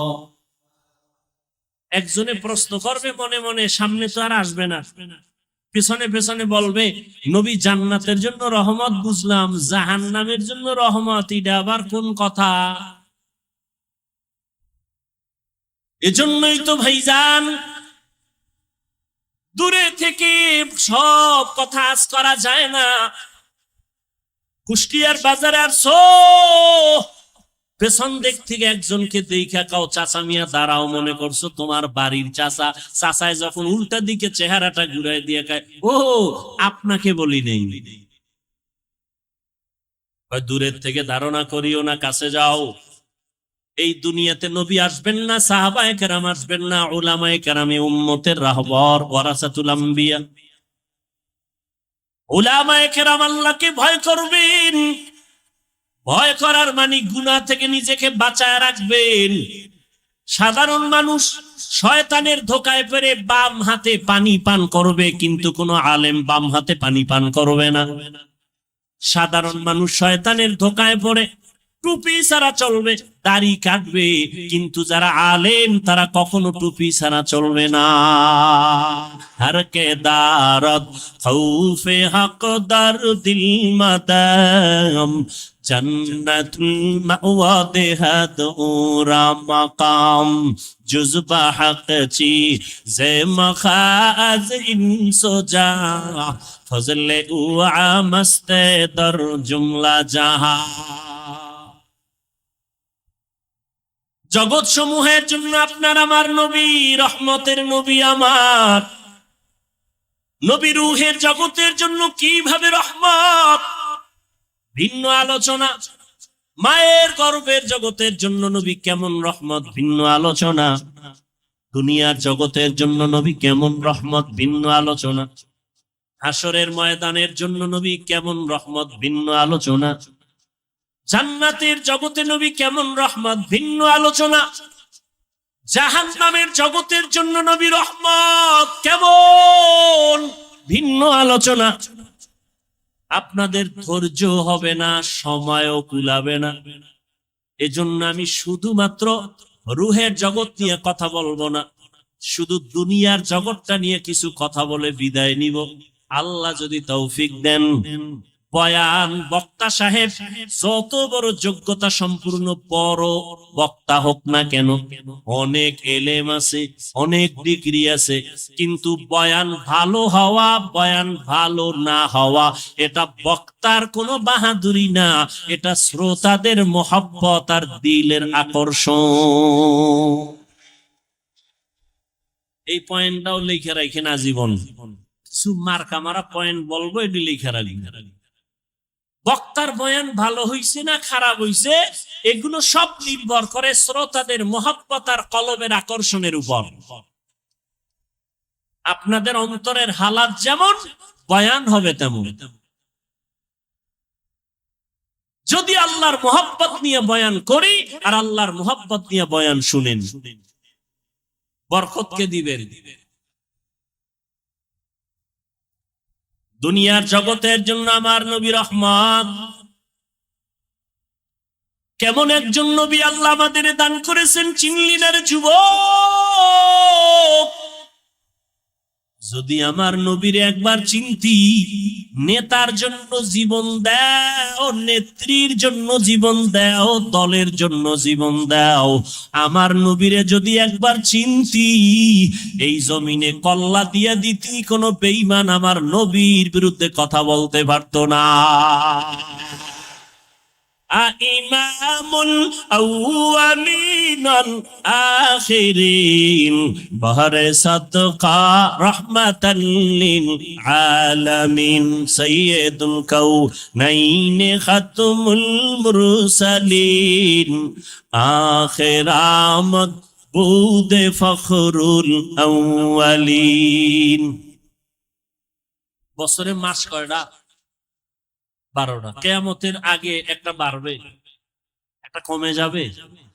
ইন্না ইদ্দাতাশ শুহুরি ইনদাল্লাহি 12 শাহরান ফি কিতাবিল্লাহ ইয়াওমা খালাকাস সামাওয়াতি ওয়াল আরদ মিনহা আরবাআতুন হুরুম যালিকাদ দীনুল কাইয়্যিম। আল্লাহ পাক কোরআনে বলেন সূরা তাওবা, কিয়ামতের আল্লাহ পাক বলেন আমি বছরে গণনার আকারে মাস বানাইছি 12টা। এইটা এই যে কথাটা আমি আল্লাহ লিখে রাখছি আসমান লাউহে মাহফুজের মধ্যে, লাউহে মাহফুজে লিখে রেখেছি বছরে মাস হবে 12টা, এবং এই 12 মাসের মধ্যে 4 মাস হবে বড় দামি বড় সম্মানের মাস। তার মানে অন্য মাস সম্মান নাই, সব মাসের দাম আছে। 4টা মাস, 12 মাসের মধ্যে 4 মাস হবে বড় দামি, বেশি দামি। এর মধ্যে একটা মাস হলো জিকাদা, এরপরে যুলহিজ্জা, রজব, মুহররম। আবার একটু বলি, 4 মাস, 12 মাসের মধ্যে 4 মাস বড় দামি। এটা কোরআনে লেখা, কোরআনের আয়াত। আল্লাহ এই সিদ্ধান্ত লিখে রাখছেন লৌহে মাহফুজে। কোন দিন? আসমান জমিন সৃষ্টির দিন। ভালো করে খেয়াল করেন, মুহররম, রজব আর হলো জিকাদা, যুলহিজ্জা। নাম কয়টা আবার খেয়াল করেন, যুলকাদা, যুলহিজ্জা, মুহররম, রজব। এই 4 মাসের মধ্যে রবিউল আউয়াল কয় নম্বরে? বলেন, জবাব দেন। নাই। তাহলে কি বুঝেন? রবিউল আউয়ালের দাম নাই? সব মাসেরই দাম আছে। ওই যে 4 মাসের দাম আলাদা কেন, এ বিষয়ে আলোচনা আলাদা। আয়াত নাজিল হয়েছে ওই সময়, ওই প্রেক্ষাপট ভিন্ন ছিল। যুদ্ধ বিগ্রহ করত, ওটা নিষেধ করেছিলেন এই 4 মাসে। ওই হুকুম রহিত হয়ে গেছে, এখন সেই হুকুম বাকি নেই। এখন প্রয়োজন হলে কিয়ামত পর্যন্ত আল্লাহর বিধানে জিহাদ চলবে। রজব বুঝি না, মুহররম বুঝি না, বাতিল যখন আঘাত করবে, মুসলমান ইমানের ইসলামের পতাকা উড্ডীন করার জন্য প্রতিবাদের ময়দানে ঝাঁপিয়ে পড়বে। তো যেটা আমি বুঝাতে চাই, রবিউল আউয়াল বর্তমান মাস। সেই ক্ষেত্রে আমি রাসূলের আদর্শের কিছু কথা বলবো, আয়াত নিয়েছি। প্রাসঙ্গিক দুই একটা কথা বলে যাই। নবীর নিয়ে লাফালাফি, কেউ মদিনার থেকে নবীরে টান দিয়া কুষ্টিয়ার মসজিদে নিয়ে আয়, মাঝে মাঝে ঢাকার বাইতুল মুকাররমে নবী হাজির হয়ে যান। হ্যাঁ, কত ইখতিলাফ, মতনৈক্য। কেউ কয় নবী যে 63 বছর পরে মরে গেছে, আর জিন্দা হওয়ার কায়দা নেই। আবার কেউ কয় নবী মরেই নাই। যারা বলে নবী মরে নাই, তো 63 বছরের গণনা আসলো কেন? যাই হোক, নবী বলেন, আমি 63 বছরের হায়াত শেষ করে মদিনাতুল মুনাওয়ারা রওজা মুবারাকে কিয়ামত পর্যন্ত জিন্দা অবস্থায় নামাজের হালাতে থাকবো। আরো জোরে বলেন। নবী কবরে মদিনায় না মক্কায়? মদিনায়। কতদিন থাকবেন বলেন সবাই? বাংলাদেশে আসবেন কবে? আসবেন? নবী এসে আপনার খবর নেওয়া, এটা মূল্য বেশি না ফেরেশতা দিয়ে নবীর কাছে খবর পৌঁছানো, এটা মূল্য বেশি? কেন নবীরে আনতে চান কেন এখানে? আপনি যাইতে পারেন না? আর আপনার মতো ভেজাল্লা আমল আল্লাহর কাছে নবী আসবে, নবী কি ঠেকানি? আল্লাহ হেদায়াত দান করুন। কিয়ামত পর্যন্ত নবী থাকবেন, মরা না জিন্দা? জিন্দা। কিয়ামত পর্যন্ত নবী জিন্দা, সমস্ত নবীরা কবরে জিন্দা। নবী এসেছিলেন কোন এক বছরের রবিউল আউয়ালে, এ নিয়েও দ্বিমত আছে, আমি সেদিকে যাব না। নবী বিদায় হয়েছেন রবিউল আউয়ালের কোন একদিন, মাঝখানে সময় গেছে 63 বছর। আলোচনার বিষয়বস্তু, কেন্দ্রবিন্দু, নবী আসলেন কেন, 63 বছর পরে গেলেন কেন, আসলেন কেন আর গেলেন বা কেন? এর থেকে উম্মতের কি করণীয়, কি বর্জনীয়? নবীর আশাটাকে আরবিতে বলে মিলাদুন নবী, বিদায় হয়ে যাওয়াটাকে আরবিতে বলে ওয়াফাতুন নবী। আর আমরা যে নবীর হাদিস বয়ান শুনাইতেছি, এটাকে বলে দাওয়াতুন নবী। আর টোটাল 63 বছরকে বলে সিরাতুন নবী। 4টা শব্দ বললাম, মিলাদুন নবী, ওয়াফাতুন নবী, দাওয়াতুন নবী, সিরাতুন নবী। বিশ্লেষণে যাব না, আমি সাধারণ মানুষকে সহজে যাতে বুঝতে পারে ওই চিন্তা করে সব সময় বয়ান করি। শিক্ষিতদেরকে বয়ান করেন না, বহু শিক্ষিত বক্তা আছে, বহু এলেমওয়ালা আছে, আমার এলেম নাই, আমল নাই। সাধারণ মানুষ যেন অল্পতে একটু দিনের দিকে আসে, আল্লাহর দিকে আসে, সুন্নতওয়ালা হয়, আমি ওই ধান্দায় বয়ান করি। পেজগোছের কথা কম বলি, খুব খেয়াল করবেন। মিলাদুন নবী, ওয়াফাতুন নবী, সিরাতুন নবী, দাওয়াতুন নবী, এই 4টা শব্দ একমাত্র, শুধুমাত্র, কেবলমাত্র আমার আপনার নবী রহমতুল্লিল আলামিনের শানের শব্দ।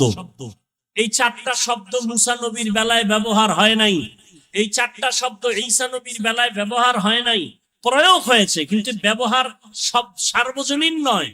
এই চারটা শব্দ আমার নবীর শানের শব্দ। এই চারটা শব্দকে যারা ছোট চোখে দেখবে, সে রসূলকেই ছোট করলো। কথা বুঝাইতে পারছি? নবীজির জন্ম মোবারক আমরা মানি না? নবীজির ইন্তেকাল আমরা মানি না? তাহলে আমরা মিলাদুন নবীও মানি, ওয়াফাতুন নবীও মানি। নবীজির আদর্শ আমরা মানি না? তাহলে আমরা নবীর সিরাতুন নবীও মানি, দাওয়াতুন নবীও মানি। অতএব এ নিয়ে আমাদের মধ্যে দূরত্ব সৃষ্টি করার কোনো সুযোগ নাই। এরপরে নিয়ে বহু আলোচনা আছে, ওদিকে আমি যাব না। আমি মূল, আমাদের নবী শ্রেষ্ঠ, এতে কোনো সন্দেহ নাই। সর্বসম্মতিক্রমে আমার নবী শ্রেষ্ঠ, আমরা এটা অন্তর দিয়ে বিশ্বাস করি। এটা আমাদের ঈমান, এটা আমাদের আকীদা। নবীরে কি দিয়া বানাইছেন? ওই ধান্দায় হইরা, সময় নষ্ট না কইরা 100 বার দুরূদ শরীফ পড়ি, সওয়াব হবে। কি তর্ক বিতর্ক না কইরা আমল করি। কখন মরণ হয়ে যাবে বলা যায় না।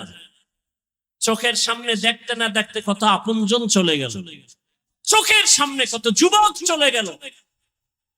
আমার চলে যাওয়ার পালা। কি নিয়ে যাইতেছি আর কি রেখে যাইতেছি? আল্লাহ বলেন, মা আরসালনাকা ইল্লা রাহমাতাল লিল আলামিন। ও পয়গম্বর, জগৎ সমূহের জন্য আমি আপনাকে রহমত করে পাঠাইলাম। রূহের জগতের জন্য নবী আমার রহমত, দুনিয়ার জগতের জন্য নবী রহমত, কবর জগতের জন্য নবী আমার রহমত, হাসরের জগতের জন্য নবী রহমত। দুনিয়ার জগতের জন্য নবী কিভাবে রহমত, এ বিষয়ে 2-4টা কথা আমি বলবো। রহমতের নবী এমন এক সময় জমিনের মধ্যে পদার্পণ করলেন, মক্কা নগরীতে, আরব দেশের ভেতরে।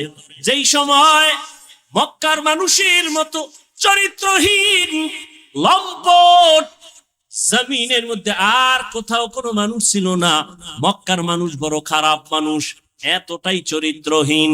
ভালো করে খেয়াল করেন, এতটাই চরিত্রহীন ওই মক্কার মানুষ। নারী আর পুরুষ উলঙ্গ হইয়া বাইতুল্লাহর চারপাশে তাওয়াফ করে। তারা কাপড় পরে যায় না, কারণ এই কাপড় দ্বারা ভিন্ন জায়গায় গিয়ে গুনাহ করছে। এই গুনাহযুক্ত কাপড় নিয়ে বাইতুল্লাহর কাছে যাবে না। এরা বাইতুল্লাহকে সম্মান করে, কিন্তু চরিত্র এতটাই দুর্বল, এরা নারীদের পছন্দ করে না। কন্যা ঘরে আসলে বাবা পর্যন্ত বেজার হয়ে যায়। বাবা লজ্জায় পড়ে ওই কন্যা সন্তানটাকে জ্যান্ত গলা টিপে হত্যা করে। এতটাই জালেম, এতটাই জুলুম চলতেছিল।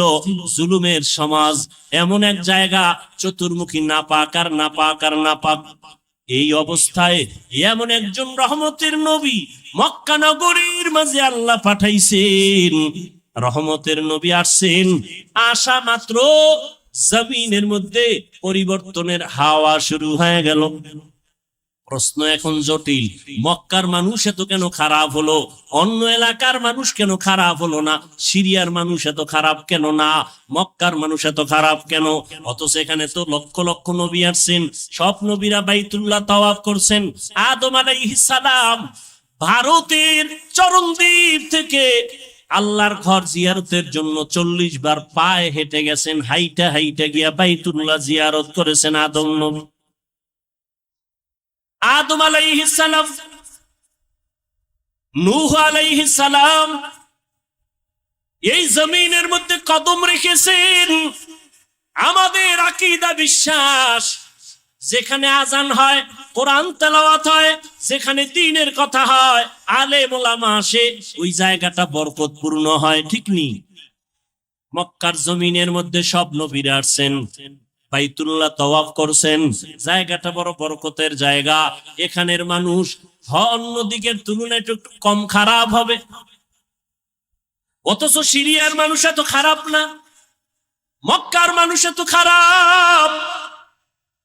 আবার এমন একটা জায়গা যেখানে আল্লাহ পৃথিবী নামক গ্রহ বানাইয়া প্রথম আল্লাহ একটা ঘর বানাইলেন, বাইতুল্লাহ।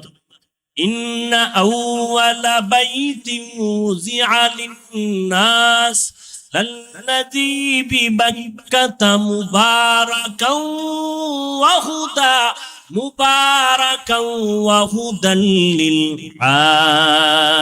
আলামিন।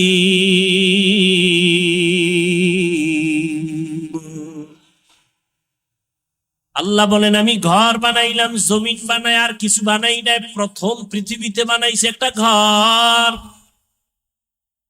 বাক্কা নগরীর ভেতরে ঘর। ও ঘর হলো বাইতুল্লাহ, এমন একটা ঘর যেই ঘরটার দিয়ে তাকাইলে সওয়াব। যেই ঘর এত বরকতের ঘর, হেদায়াতের জন্য দিলাম, জগৎ সমূহের হেদায়াত। এটা এমন একটা ঘর, নবী বলেন তুমি জিকির করো না, তেলাওয়াত করো না, নামাজ পড়ো না, তাওয়াফ করো না, শুধু আল্লাহর ঘরটার দিকে যদি তাকাইয়া বসে বসে শুধু তাকায়া থাকো, অনবরত আমল নামায় সওয়াব লেখা হবে। हर के दारत खौफ हक दर दिल मदाम जन्नतुल मावा देहदुरा माकाम। এমন একটা বরকতের ঘর, যেই ঘরটা 24টা ঘন্টার সেকেন্ডে সেকেন্ডে তাওয়াফ চলে। মানুষ না থাকলেও জিনেরা ফেরেশতারা করে। এটা এমন একটা জায়গায় আল্লাহ দিছেন, এই ঘর বরাবর 7 আসমানের উপর একটা নূরের ঘর আছে ফেরেশতাদের কাবা, নাম হলো বাইতুল মামুর। নূরের ঘর, নূরের ঘর। 70,000 ফেরেশতা মুহূর্তে মুহূর্তে 7 আসমানের বাইতুল মামুর তাওয়াফ করে। একবার যারা সুযোগ পায়, কিয়ামতের আগে আর তাদের সুযোগ হবে না। ওই বরাবর আল্লাহ বাইতুল্লাহ জমিনে বানাইলেন, ফেরেশতারা বাইতুল মামুর তাওয়াফ করে। আল্লাহ ওয়াদা করলেন, ও ফেরেশতা, জমিনের মধ্যে এমন একটা ঘর আমি বাইতুল্লাহ বানাইলাম, এই বাইতুল্লাহর তাওয়াফ যারা করবে আমি আল্লাহ তাদেরকে এতটা নিষ্পাপ বানায় দিব।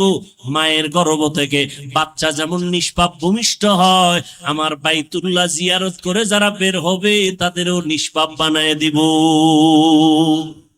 আতিনা ফি দারে দুনিয়া না হাসান, আতিনা ফি দারে উকবা না হাসান, ইয়া গিয়াসাল মুস্তাগীসিন নাহদিনা লফতিখারা বিল উলুমে ওয়াল গিনা।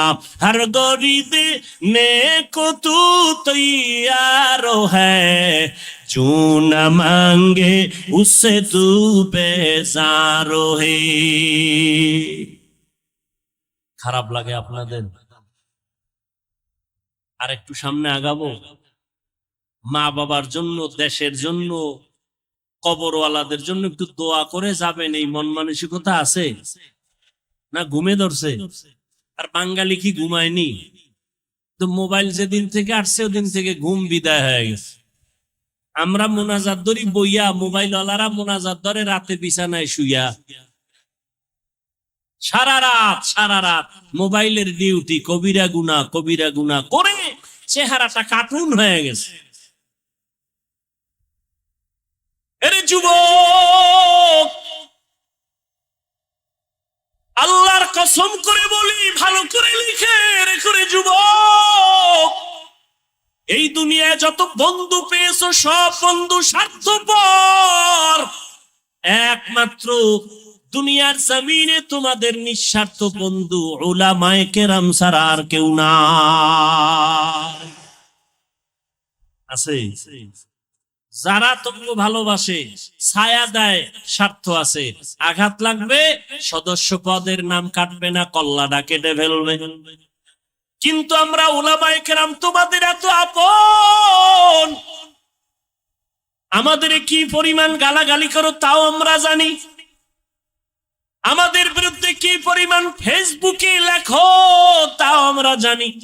এরপর একটা গালি দেই না, কলিজা দিয়া দোয়া করি, ও দয়ার মালিক আমার কলিজার যুবকদের তুমি দিনের খাদেম বানায়া দাও। কারণ নবীজিও যুবকদের জন্য বড় দোয়া করেছেন। নবী বলেন, বুড়ারা আমি মুহাম্মদের বিরোধিতা করেছে, আর যুবকেরা আমি মুহাম্মদের উপকার করেছি। আবু জাহিল নবীর বন্ধু না দুশমন? বুড়া কি আবু লাহাব নবীর দুশমন বুড়া, আবু তালিব নবীর দুশমন বুড়া। আর নবীর আপন 7 বছর বয়সের এক যুবক, 11 বছর বয়সের আগেই, শিশু থেকে কিশোর হইয়া যুবক হওয়ার আগেই আল্লাহর বান্দা নবীর হাতে গেলেন, সহযোগিতার জন্য রেডি হয়ে গেলেন। নবীর চাচাতো ভাই হযরতে আলী। 7 বছর শেষ, 8, 9, 10, 11, 12-র মধ্যে কেউ বলেন 11, কেউ বলেন 8, নবীর হাতে গিয়া কালেমা পড়লেন। এতদিন ছিল আলী নবীর চাচাতো ভাই, এখন আলী নবীর একজন সাহাবী। কিছুদিন পরে হবেন কি হবে? জামাতা হয়ে যাবেন। যুবক নবীর শক্তি দিয়া নবীর কাছে গিয়া সাহায্যের হাত বাড়াইলেন। আব্দুল্লাহ ইবনে মাসউদ বকরির রাখাল, ময়দানে বকরি চড়ায়, রহমতের নবীকে দেখে রাস্তার পার্শ্ব দিয়ে হেঁটে যায়। নবীর পেটে ক্ষুধা লাগছে, আবু বকর সিদ্দিক নবীর সাথে আছেন। কেমন একজন নবী পাইলে রে বাবা, চিনলা না? ও কুষ্টিয়ার মুসলমান, তুমিও মুসলমান, আমিও মুসলমান, তোমার আমার আল্লাহ এক, তোমার নবী আমার নবী এক, তোমার ধর্ম আমার ধর্ম এক, তোমার কালেমা আমার কালেমা এক, তোমার কোরআন আমার কোরআন এক, তোমার কাবা আমার কাবা। কিন্তু দুঃখ, আমি আজকে টুপি মাথায় না দিলে ভালো লাগে না, টুপি ফেলতে চাই না। আর তোমারে পাও ধইরা ধইরা বিনয়ের সাথে বয়ান করি টুপি পরার জন্য, টুপি মাথায় দিতেই চাও না। আমি নামাজ ছাড়তে চাই না, আর তোমার পায়ে ধরে ধরে বিনয়ের সাথে নামাজের বয়ান করি, তুমি নামাজ পড়তেই চাও না। অথচ তুমিও মুসলমান, আমিও মুসলমান, তোমার আল্লাহ এক, আমার আল্লাহ, তোমার নবী আমার নবী এক, তোমার কাবা আমার কাবা এক। তুমি আজ আমি মসজিদে না ঢুকলে লজ্জা পাই, আর তুমি মসজিদে ঢুকতে গেলে লজ্জা পাও। আমি পর্দা না করলে লজ্জা পাই, তুমি পর্দা করতে গেলে লজ্জা পাও। আমি টুপি ফেলতে চাই না, তুমি টুপি দিতে চাও না। আমি দাড়ি কাটতে চাই না, তোমারে পাও দইরা বয়ান করার পরেও তুমি দাড়ি রাখতে চাও না। কারণটা কি রে বাবা? অথচ তোমার আল্লাহ এক, আমার নবী এক, তোমার কাবা আমার কাবা এক, সব এক, দুনিয়াতে আসছি এক। আবার যেদিন বিদায়ের আওয়াজ হবে, আমি হাফিজুর রহমানেরও 3টা কাফন, তোমারও 3টা কাফন হবে। পীর সাহেবের জন্য একটা কাফন কেউ বাড়াইয়াও দিবে না, এমপি মারা গেলে কাফন বাড়াবে না, রিক্সার ড্রাইভার মরে গেলে গরিবের কারণে একটা কাফন কেউ কমাইয়াও দিবে না। সবার বেলায় 3টা কাফন, কালার হবে আলাদা। কি যারা আলিয়ায় ভরে তাদের কালার একরকম, যারা কওমিতে ভরে তাদের কালার আর একরকম, সব এক। 3টা সাদা কাপড়ের প্যাকেট যখন হবে, কে পীর, কে মুরিদ, কে আলেম, কে মূর্খ, কে ইমাম, কে মুক্তাদি লেখা থাকবে, সব একাকার হয়ে গেছে। কবরে রাখার পর প্রশ্ন হবে 3টা। কয়টা? আমাকেও যেই প্রশ্ন করা হবে, আপনাদেরও সে একই প্রশ্ন করা হবে। রবের পরিচয় দাও, ধর্মের পরিচয় দাও, রহমাতুল্লিল আলামিনের পরিচয় দাও। আমাকেও প্রশ্ন যা করবে, আপনাদেরও সেই একই প্রশ্ন করা হবে। ও আল্লাহর বান্দারা, কেমন একজন নবী পাইলেন, ওই নবীর জন্য একটু মায়া হলো না রে বাবা? আজকে আমি তোমার মতো চলি, এই দুনিয়ায় চলি তোমার মতো, তোমার মতোই চলাফেরা করি। তুমিও 3 বেলা খাও, আমরাও 3 বেলা খাই। তুমিও রাতের বেলা ঘুমাও, আমরাও ঘুমাই। ও আল্লাহর বান্দারা, তোমরাও ব্যবসা করো, চাকরি করো, আমরাও ব্যবসা করি, চাকরি করি। ও আল্লাহর বান্দারা, তোমরাও রাস্তাঘাটে চলো, আমরাও রাস্তাঘাটে চলি। তোমরাও বিদেশ সফর করো, আমরাও করি। কই ও আল্লাহর বান্দা, একই দেশে বসবাস করি, একই হাওয়া বাতাসে চলি, একই খানা খাই, কিন্তু আজকে তুমি মুসলমান, আমি মুসলমান, মুসলমান এক আল্লাহর গোলাম হইয়া কেন তুমি নবী মানো না? কেন তুমি নবীর মোহাব্বত অন্তরে জমা করো না? কারণটা কি বুঝেই আসে না? আসলে কারণ হলো যে যাকে চিনে না সে তাকে মানে না। তুমি আমার আল্লাহকে এখনো চিনতে পারো না রে যুবক। তুমি নেতাকে চিনছো, নেতার জন্য তুমি জীবন দিয়া রাস্তায় বের হইয়া যাও। আর আমি আমার নবীরে চিনলাম, এই জন্য আমি নেতার জন্য জীবন দিতে চাই না, নেত্রীর জন্য চাই না, দলের জন্য চাই না। জীবনটা যদি দিতে চাই আমার নবীর আদর্শের জন্য দিব। এনে নবীর আশিক উম্মতের দলেরা, রহমতের নবী আমার রাস্তা দিয়া চলতেছেন, পার্শ্বে আবু বকর। হঠাৎ করে পেটে ক্ষুধা, পার্শ্বে চেটিয়াল ময়দানে বকরির পাল। আবু বকরকে বললেন রাখালকে ডাকো। রাখাল এসে হাজির। এই রাখাল, আমাদের পেটে ক্ষুধা, তোমার এমন একটা বকরি আমগো দেও, একটু দুধ পান করবো আমরা দহন করিয়া। রাখাল কয় এই বকরির মালিক আমি না, অতএব আমি দিতে পারুম না। এবার নবী কয় রাখাল শোনো, আচ্ছা ঠিক আছে, তাহলে দুধওয়ালা বকরি দেওয়া লাগবে না, এমন একটা বকরি দাও যেই বকরিটা মৃত্যু পর্যন্ত দুধ দিবে না। এরকম বকরি আছে না, দুধ দেয় না, এমন একটা বকরি দাও।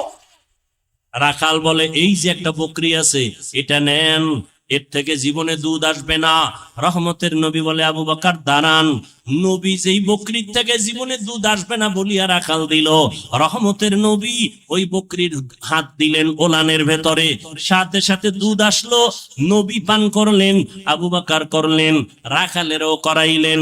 করানোর পরে কয় রাখাল বকরিটারে আবার পালের মধ্যে দিয়া দাও। রাখাল দেওয়ার পরে যেই বকরি জীবনে দুধ দিবে না, এই লোকটা কে যার হাত লাগা মাত্র দুধ আসলো? এতক্ষণ চিনে নাই, এতক্ষণ। ও ভাই, আমি রাস্তা দিয়ে হেঁটে আসতেছি, যে চিনে না হে ধাক্কা দিছে, হুজুর সরেন। যখন টের পাইছে আমি চেয়ারে বসার পরে, এবার আর উঠাছি নি তার। এজন্য যে যাকে চিনে না সে তাকে মানে না, যে যাকে চিনে তাকে মানার মতো মানে। বলে কেমন? কয় জীবন দিতে রেডি। রাখাল এতক্ষণ চিনে না এই ব্যক্তিকে। যখনই দেখলো একটা বকরি জীবনে দুধ দিবে না, ওই বান্দার হাতটা দেওয়া মাত্র বকরি দুধ দিল, চিনে ফেললো এটা সাধারণ কোনো মানুষ না, এটা পাওয়ারওয়ালা মানুষ। এই পাওয়ার আমার মধ্যে নাই। এই পাওয়ারের নাম হলো মুআজিজা। এই পাওয়ারের নাম কি? নবীদের বেলায় হলে মুআজিজা, ওলিয়া উলিয়াদের বেলায় হলে হবে কারামত। ভালো করে মনে রাখবেন, যেটা কখনো সম্ভব না, এইরকম কিছু অসম্ভব আল্লাহ যদি সম্ভব করেন, এটাকে আশ্চর্য ধরনের বলা হয়, অলৌকিক পাওয়ার বলে। এটা আল্লাহ ডাইরেক্ট আসমান থেকে জমিনে আইসা করবেন না, এটা কোন ব্যক্তির মাধ্যমে করবেন। গাছ কথা বলতে পারে না, একজনে প্রশ্ন করে কথা বলা শুরু হয়ে গেল, এটা তো সম্ভব না। আমার আল্লাহর দ্বারা সম্ভব। সব অসম্ভবকে সম্ভব করতে পারেন কে? আর এই অসম্ভবকে সম্ভব যে আল্লাহ করবেন, এটা আল্লাহ কুদরতের দ্বারা করবেন, কারো মাধ্যমে করবেন। নদীর মধ্যে দীর্ঘ বছর পানি নাই, শুকাইয়া গেছে নদী। একজন ব্যক্তির কাছে এলাকার মানুষ এসে কয় আমগো নদীতে পানি নাই। লোকটা বড় একজন আল্লাহর প্রিয় বান্দা, তিনি একটা চিঠি লেখলেন। চিঠির মধ্যে কি লেখছেন তিনি জানেন আর আল্লাহ জানেন। তিনি কয় এই চিঠিটা নদীর মধ্যে ফেলে দাও। যখন চিঠি নিয়ে নদীর মধ্যে ফেলে দিল, দীর্ঘ বছরের শুকনা নদীর মধ্যে পানির জোয়ার শুরু হয়ে গেল। সুবহানাল্লাহ। না কি মনে হয় গাঞ্জা খাইয়া কথা কই না? চেহারা দেখলে তো মনে হয় না। একজনে তেঁতুল খায়, কয় কেমন লাগে? কয় ঠোঁটের মিস কলে বুঝো না। কি মনে হয় আমরা গাঞ্জা খাই, ইয়াবা ট্যাবলেট খাই, বিড়ি টানি? আমাকে মাথা খারাপ কেন বলেন? মাথা খারাপ তো তাদের হতে পারে যারা মদের বোতল নিয়ে দৌড়ায়, যারা গাঞ্জা খায়, ইয়াবা ট্যাবলেট খায়। কথা ঠিক? কেন বলেন হুজুরদের মাথা খারাপ? আল্লাহ বুঝার তৌফিক দান করেন। নদীর মধ্যে পানি জারি হয়ে গেছে, একটা চিঠি লিখে দিছে। এখন একটু যদি গভীর ভাবে জ্ঞান খাটান তো মাথা গরম হয়ে যাবে, কঠিন ভাবে গরম হবে। এটা কেমন কথা? চিঠি লিখে নদীর মধ্যে ফালায় দিছে, এটার মধ্যে পানির জোয়ার শুরু হয়ে গেছে। এটা গাঞ্জা খাওয়া ছাড়া আর কোনো কথা? এটা ভালো মানুষ বিশ্বাস করে কেমনে? এই কথাটা এটা এই কামটা ঘটাইছে কেটা? কানে কানে কয় এটা তাবলিগ ওয়ালারা ঘটাইছে। যদি কয় তাবলিগ, তো বিনা দলিলে কাফের। না না, তাবলিগ না। কারা কয় সরমনায়, কত ডবল কাফের। কারা ঘটাইছে? কেন সরমনায় না। খুঁজতে খুঁজতে খুঁজতে খুঁজতে ফট করে কয় না, এলা যে ঘটাইছে তিনি রসুলের কলিজার সাহাবী হযরত ওমর। এবার ক কাফের। ঘটনাটা কে ঘটাইছে? হযরত ওমর। কে সেই ওমর? কে সেই ওমর? 27 বছর বয়সে রসুলের হাতে কালেমা পড়েছে। কয় বছর? কয় বছর? কয় বছর?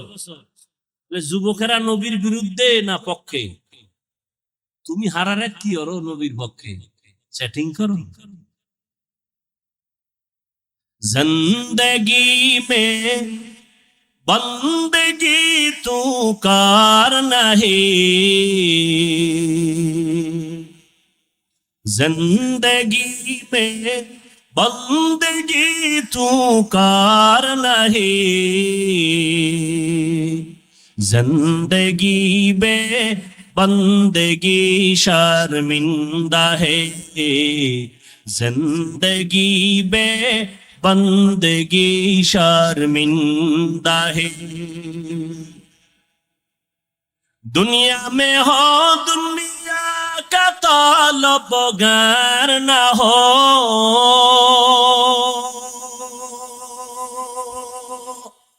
बाजार से गुजर हो खरीदार ना हो,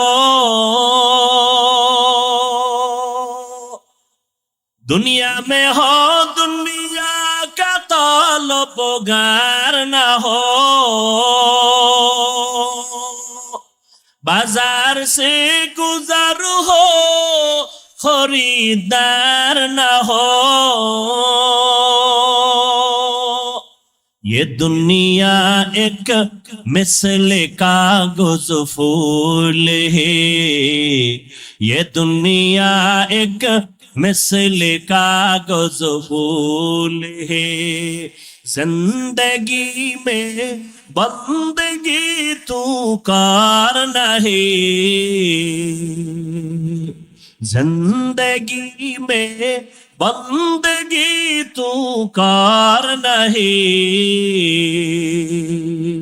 जिंदगी में बंदगी शर्मिंदा है, जिंदगी में बंदगी शर्मिंदा है, जिंदगी में बंदगी कुन बंदगी, जिंदगी में बंदगी शर्मिंदगी। वमा अरसलनाका इल्ला रहमतन लिल आलामीन।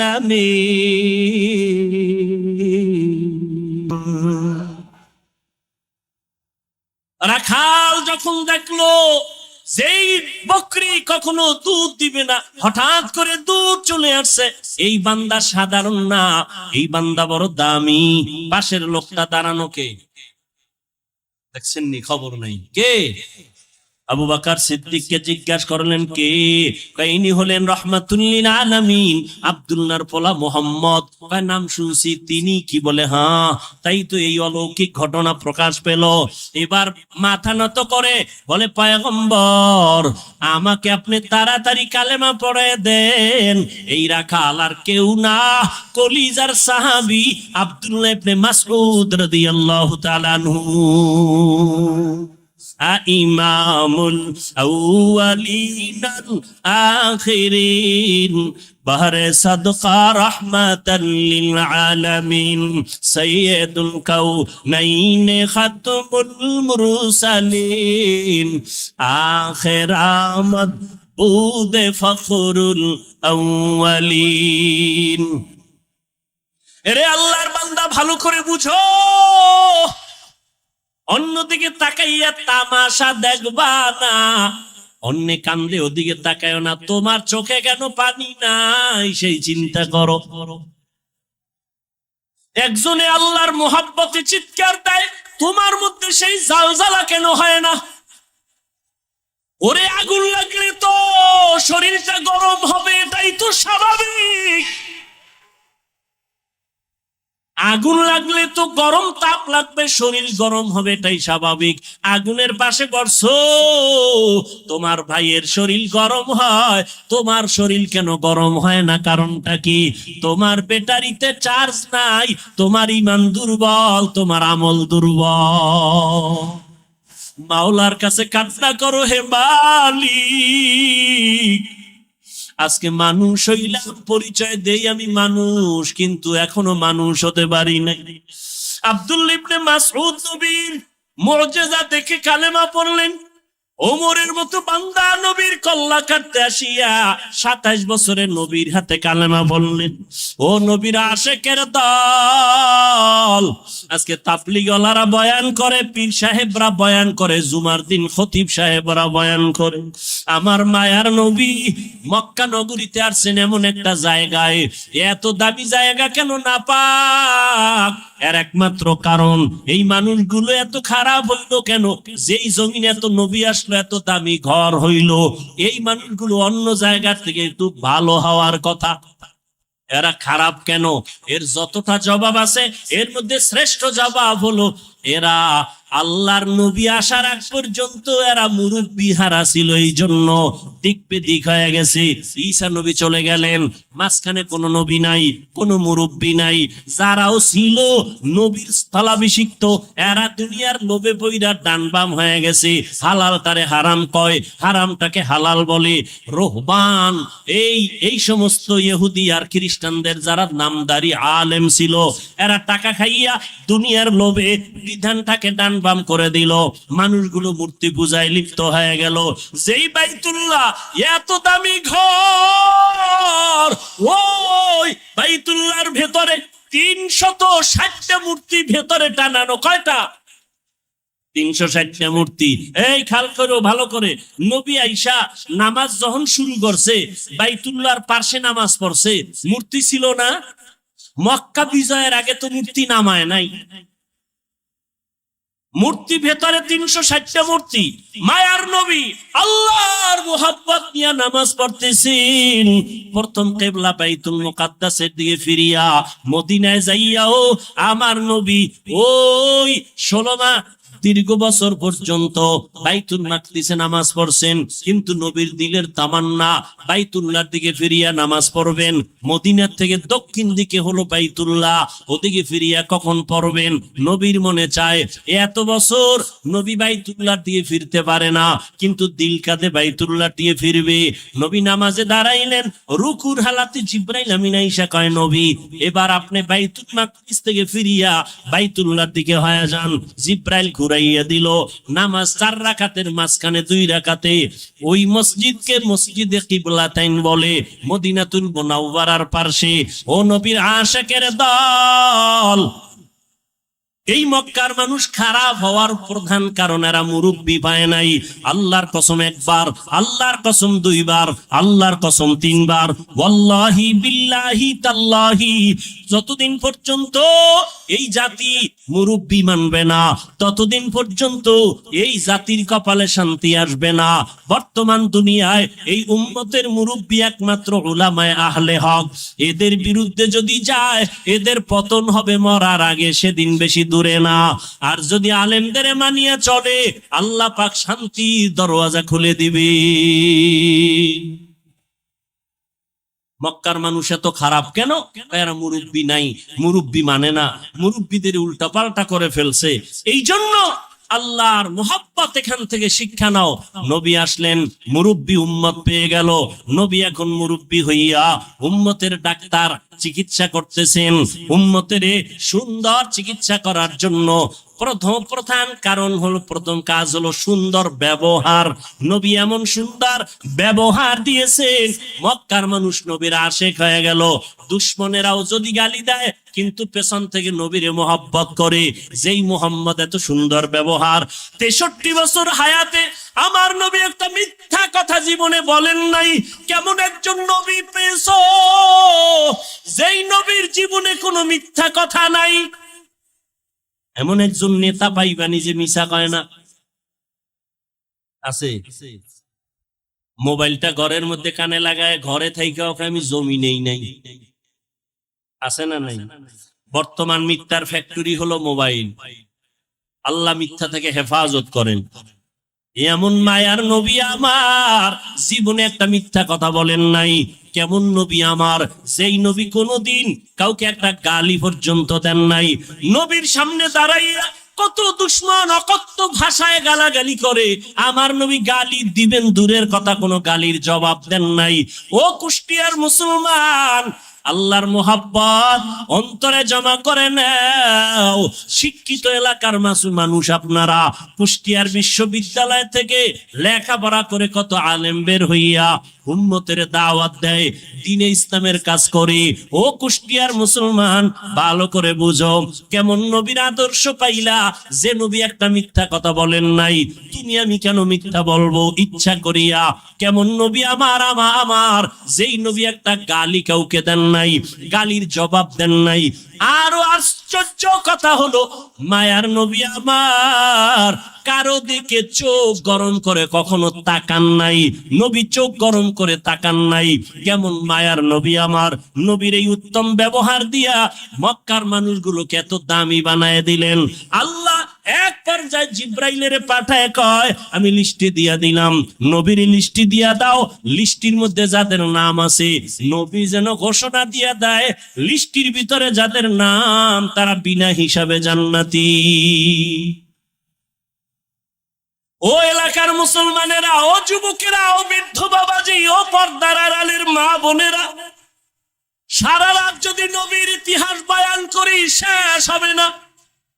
নবী দুনিয়াতে আসার আগে নবীর গুণগান বিধর্মীয় পর্যন্ত গাইলো, শেষ করতে পারলো না। নবী আসছে, গুণগান চলছে, শেষ হয় না। নবী চলে গেলেন ১৫০০ বছরের বেশি হলো, এখনো নবীর গুণগান শেষ হয় না। বক্তাও শেষ করতে পারে না, লেখকেরা লেখাও শেষ করতে পারে না। কিয়ামত পর্যন্ত নবীর গুণগান বক্তারা বলবে, লেখক লেখবে, শেষ হবে না। কিয়ামতের দিনও নবীর প্রশংসা চলবে। এরে নবীর উম্মতেরা, ওই নবীর আদর্শ ধারণ করো। আমি কুষ্টিয়ার শিক্ষিত মুসলমানকে জিজ্ঞাসা করব, নবীর রেখে যাওয়া সুন্দর আদর্শ ছাড়া আর কারো কাছে ভালো আদর্শ আসেনি? থাকলে একজনে দাঁড়ায় বলো, হাফিজ ভাই, আমাদের কুষ্টিয়া এলাকার ভেতরে মোহাম্মদের আদর্শ ছাড়া আরো কিছু লোক আছে, তাদের আদর্শ মোহাম্মদেরটার থেকেও ভালো। আল্লাহর কসম, যদি ভালো আদর্শ দেখাইতে পারো, আমি মোহাম্মদেরটা নিব না, আমি তারটা নিব। কিন্তু পারছে কেউ? অনেকে অপচেষ্টা করেছিল। চেষ্টা না অপচেষ্টা? ব্যর্থ চেষ্টা করেছিল। আব্রাহাম লিঙ্কন আদর্শ দিল, জাতি গ্রহণ করে না। মাও সেতুং আদর্শ দিল, জাতি গ্রহণ করে না। লেনিন আদর্শ দিল, জাতি গ্রহণ করে না। কার্ল মার্কস আদর্শ দিল, জাতি গ্রহণ করে না। বরং আওয়াজ উঠলো দুনিয়ায়। কি আওয়াজ? বলে, দুনিয়াতে যত আদর্শ গান শুনলাম, এক কথায় জবাব, দুনিয়ার সব আদর্শগুলো নাপাক, একমাত্র মদিনার নবীর আদর্শই হলো পাক। ও গো নবীর উম্মতেরা, হয়ে আজি দিশাহারা, কোরআন হাদিসের চলো যখন যাহা চায় মনে, নবী বিনে কে তারাবে পুলসিরাত মিজানে, নবী বিনে কে তারাবে পুলসিরাত মিজানে। ও আল্লাহর বান্দারা, তাহলে নবীর আদর্শ থেকে দামি আর আদর্শ কারো কাছে?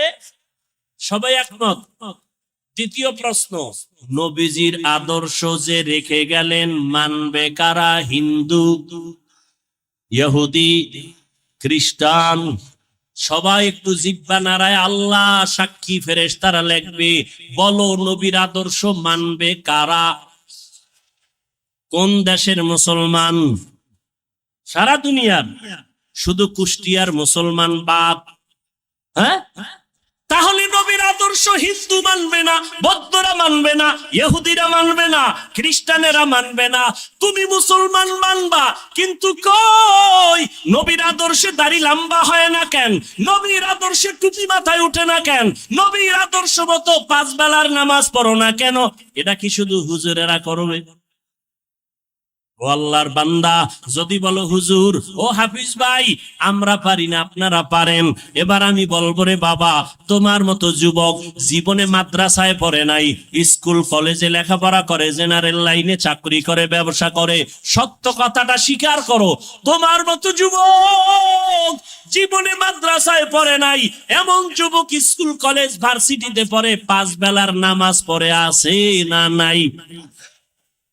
আর কি ওয়াজ করবো বলো? এবার তুমি তোমারে জিজ্ঞাসা করো, তুমি কেন পারো না? ও কুষ্টিয়ার মুসলমান, তোমার মতো যুবক সন্তান র্যাব, আর্মি, পুলিশ, বিডিআর চাকরি করে, 5 বেলার নামাজ পড়ে আছে না নাই? তুমি কেন পারবা না রে বাবা? তোমার মতো যুবক রাস্তায় গাড়ি চালায়, 5 বেলার নামাজ পড়ে, তুমি কেন পারবা না? বালিশে মাথা লাগায় একটু প্রশ্ন করো, তুমি কেন পারবা না রে বাবা? নদীর মধ্যে মাছ ধরে, নামাজ ছাড়ে না, তুমি কেন পারো না? তোমার আমার মতো কত যুবক তাকায় দেখো ময়দানে কৃষি কাজ করে, নামাজ পড়ে, তুমি কেন পারবা না? আসলে কি ওলামায়ে কেরামের কথা মিথ্যা মনে করছো? আল্লাহর কোরআন নবীর কথা কি মিথ্যা মনে করছো নাকি বাবা? আমাকে আবার একটু জবাব দাও, আমার আল্লাহর কোরআন সত্য নাকি মিথ্যা? কত পার্সেন্ট সত্য? সবাই বলো। এবার আমাকে বলো, আল্লাহর ওই কোরআনে জান্নাতের বয়ান আসেনি? সত্য? জাহান্নামের বয়ান আসেনি?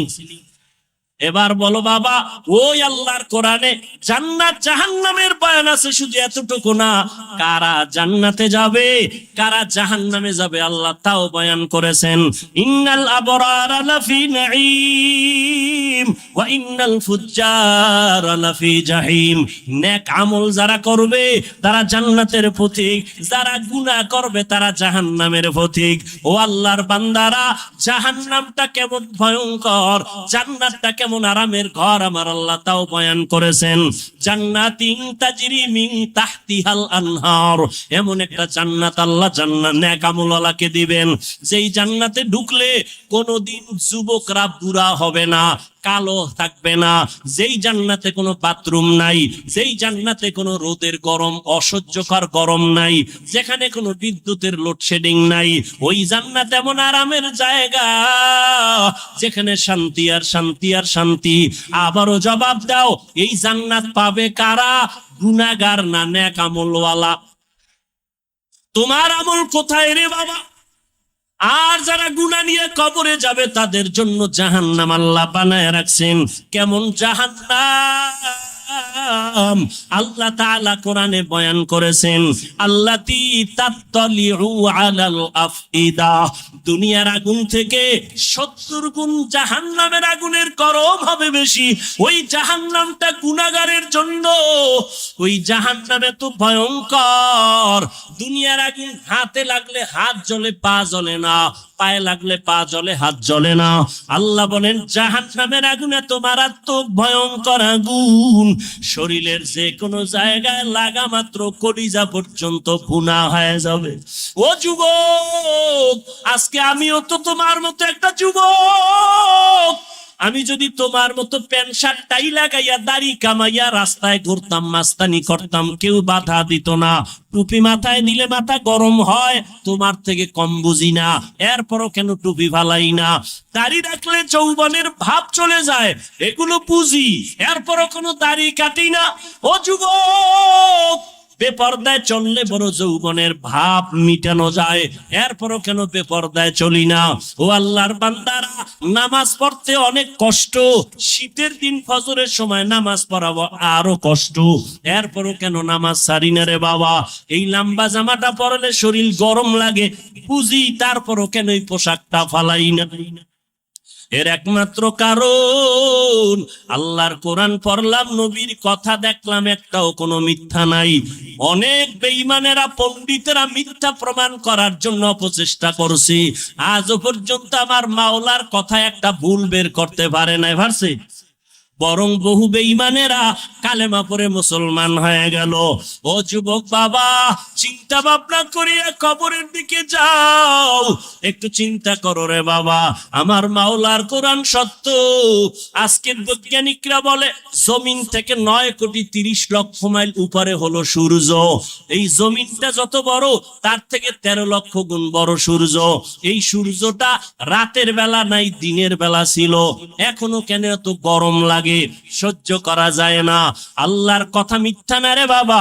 নবী বলেন, কিয়ামতের দিন মানুষ, নারী আর পুরুষ সব উলঙ্গ দাঁড়াবে হাসরের মাঠে। সূর্যটা নিচে নেমে আসবে, সূর্যের গরমে জমিনটা তামা হয়ে যাবে। আম্মা জান আয়েশা রাদিয়াল্লাহু তাআলা আনহা দেখেন, নবী একদিন তার রুমে বৈশা কাঁদতেছেন, যে নবীর কোনো গুনাহ নাই, সেই নবী কান্না করেন। আম্মা জান বলেন, ইয়া রাসূলুল্লাহ, আমার ভয় লাগে কোনো বেয়াদবি করলাম কিনা, আপনি কেন কাঁদতেছেন? আমার নবী বলেন, আয়েশা, আপনি কোনো বেয়াদবি করেন নাই, কেন কাঁদেন হে নবী? মায়ার নবী বলেন, ও আয়েশা, হাসরের ময়দানের কথা মনে পড়ে গেছে আমার। কিয়ামতের দিন আমার গুনাহগারের উম্মতের কি হালাত হবে? কেন ইয়া রাসূলুল্লাহ? নবী বলেন, ও আয়েশা, কিয়ামতের ময়দানে নারী আর পুরুষ সব উলঙ্গ দাঁড়াবে। কিয়ামতের দিন সূর্যের গরমে মাথার মগজগুলো টাস টাস করে ফেটে যাবে, জমিনটা তামা হয়ে যাবে। অন্যদিকে জাহান্নামের আওয়াজ, আবার আমার মাওলাও রাগান্বিত আওয়াজ দিবেন, লিমানিল মুলকুল ইয়াউম লিল্লাহিল ওয়াহিদিল কাহ্হার। আমার আল্লাহ তো রাগান্বিত হবেন, হাসরের ময়দানটা থর থর করে কেঁপে উঠবে। হাসরের ময়দানে সবাই থাকবে উলঙ্গ, নারী আর পুরুষেরা। ও পর্দার আড়ালের মা বোনেরা, আল্লাহ আপনাদের এত মর্যাদা দান করেছেন, আপনারা নবীদের মায়ের মতো মা, আপনারা আলেমদের মায়ের মতো মা, আপনাদের এত সম্মান, আপনারা খাদিজা রাদিয়াল্লাহু তাআলা আনহার মতো নারী, আপনারা আয়েশা রাদিয়াল্লাহু তাআলা আনহার মতো দামি নারী, আপনারা ফাতেমা রাদিয়াল্লাহু তাআলা আনহার মতো দামি নারী, ঈসা নবীর মা মারিয়াম আলাইহিস সালামের মতো দামি নারী, আপনারা আল্লাহ পাক রব্বুল আলামিন এত সম্মান আপনাদের দান করলেন। ও পর্দার আড়ালের আম্মা জানেরা, এতক্ষণ আমি যুবকদের যত বয়ান শুনাইলাম ভালোর লাইনে, এই ভালোটা ততদিন পর্যন্ত হবে না যতদিন পর্যন্ত মা আপনি সন্তানকে ভালো লাইনে চালাইবেন না। কারণ সন্তান ভালো লাইনে যাওয়ার পেছনে অবদান হলো মায়ের, কারণ সন্তান মাকে বেশি ফলো করিয়া চলে। এই জন্যই নবীও বলেছেন, এ দুনিয়ায় সব থেকে নারী নেককারিনী যারা আদর্শবান নারী বড় দামি সম্পদ। এরে আম্মা জান, আপনার সন্তানটাকে আপনি ডাক্তার বানাবেন, বাধা নাই, ইঞ্জিনিয়ার বানাবেন, বাধা নাই, প্রফেসর বানাবেন, বাধা নাই। ও যুবক, তুমি স্কুলে পড়ো, কলেজে পড়ো, ভার্সিটিতে পড়ো, বাধা নাই। আমি এতক্ষণ তোমাদের এত চিন্তাইয়া বয়ান শুনাইলাম, একবারও আমি বলি নাই তোমরা হুজুর হইয়া মাদ্রাসায় যাও। না বাবা, তুমি চাকরি করো, বাধা নাই, ব্যবসা করো, বাধা নাই, তুমি স্কুলে পড়ো, বাধা নাই, তুমি চাকরি করো, তুমি ভার্সিটিতে বড় কোনো বাধা নাই, তবে নবীর আদর্শ মানিয়া অন্ধকার কবরের দিকে রওনা হও। ডাক্তারও যদি হও, মা বাবার দোয়া নিয়ে চলিও, 5 বেলার নামাজ পড়িও, কপাল খুলে যাবে। ইঞ্জিনিয়ার যদি হও, ভালো আদর্শ নিয়ে মানুষের সাথে আচরণ ভালো করিও, কোরআন তেলাওয়াত করো, 5 ওয়াক্ত নামাজ পড়িও, জীবনের চাকা ঘুরে যাবে। ও আল্লাহর বান্দারা, আম্মা জান আয়েশা বলেন, ও নবী, কিয়ামতের ময়দানে ভয়ঙ্কর হালাত কেমন হবে? নবী চোখের পানি ছেড়ে কাঁদেন আর কয়, আয়েশা, নবীরা যাদের কোনো গুনাহ নাই সেই নবীরা পর্যন্ত কান্নায় বিভোর হয়ে যাবে।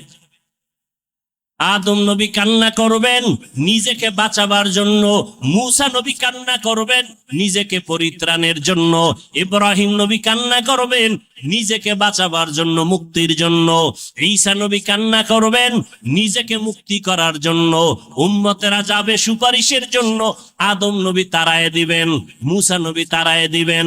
উম্মতের সুপারিশ করতে গিয়া ইব্রাহিম নবী বলবেন আমি পারবো না, নূহ আলাইহিস সালাম বলবেন আমি পারবো না। নবী বলেন, ও আয়েশা, জানো ওই কঠিন সময় উম্মতেরা এক একজন নবীর কাছে যাইয়া যখন দেখবে সুপারিশের কেউ নাই, উম্মতেরা পাগলের মতো করবে, সর্বশেষ ওরা আমি মুহাম্মদের কাছে দৌড়ানোর চেষ্টা করবে, আমাকে তালাশ করবে। আম্মা জান বলেন, নবী, আপনাকে হাসরের ময়দানে উম্মতেরা কোথায় পাবে? নবী বলেন, ও আয়েশা, আমি আমার মাওলার কুদরতের সামনে মাকামে মাহমুদে সেজদায় পড়ে কান্না করব। অন্য নবীরা নিজেকে বাঁচাবার কান্নায় বিভোর, আর আমি মুহাম্মদ একবারও আমার জন্য আমি কান্না করব না। আমি কান্না করে শুধু বারবার বলবো, আল্লাহ আমার উম্মতের বাঁচাও, আমার উম্মতের বাঁচাও, আমার একটা উম্মত যেন জাহান্নামে না যায়। আমার আল্লাহ তখন বলবে, নবী আপনি কাঁদবেন না, আপনার উম্মত গুলো ধরে ধরে বাছাই করে জান্নাতের ময়দানের দিকে নিয়ে যান।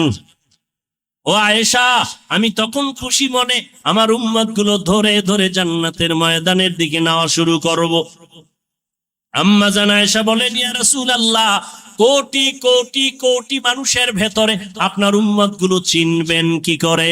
নবী বলেন, ও আয়েশা, সেই উম্মত দুনিয়াতে আমি মুহাম্মদের মহাব্বতে ভরিয়া ওযু বানাইয়া 5 বেলার নামাজ যথাযথভাবে আদায় করবে, কিয়ামতের ময়দানে ওই ওযুর জায়গাগুলো নূরের আলোতে চমকাইতে থাকবে।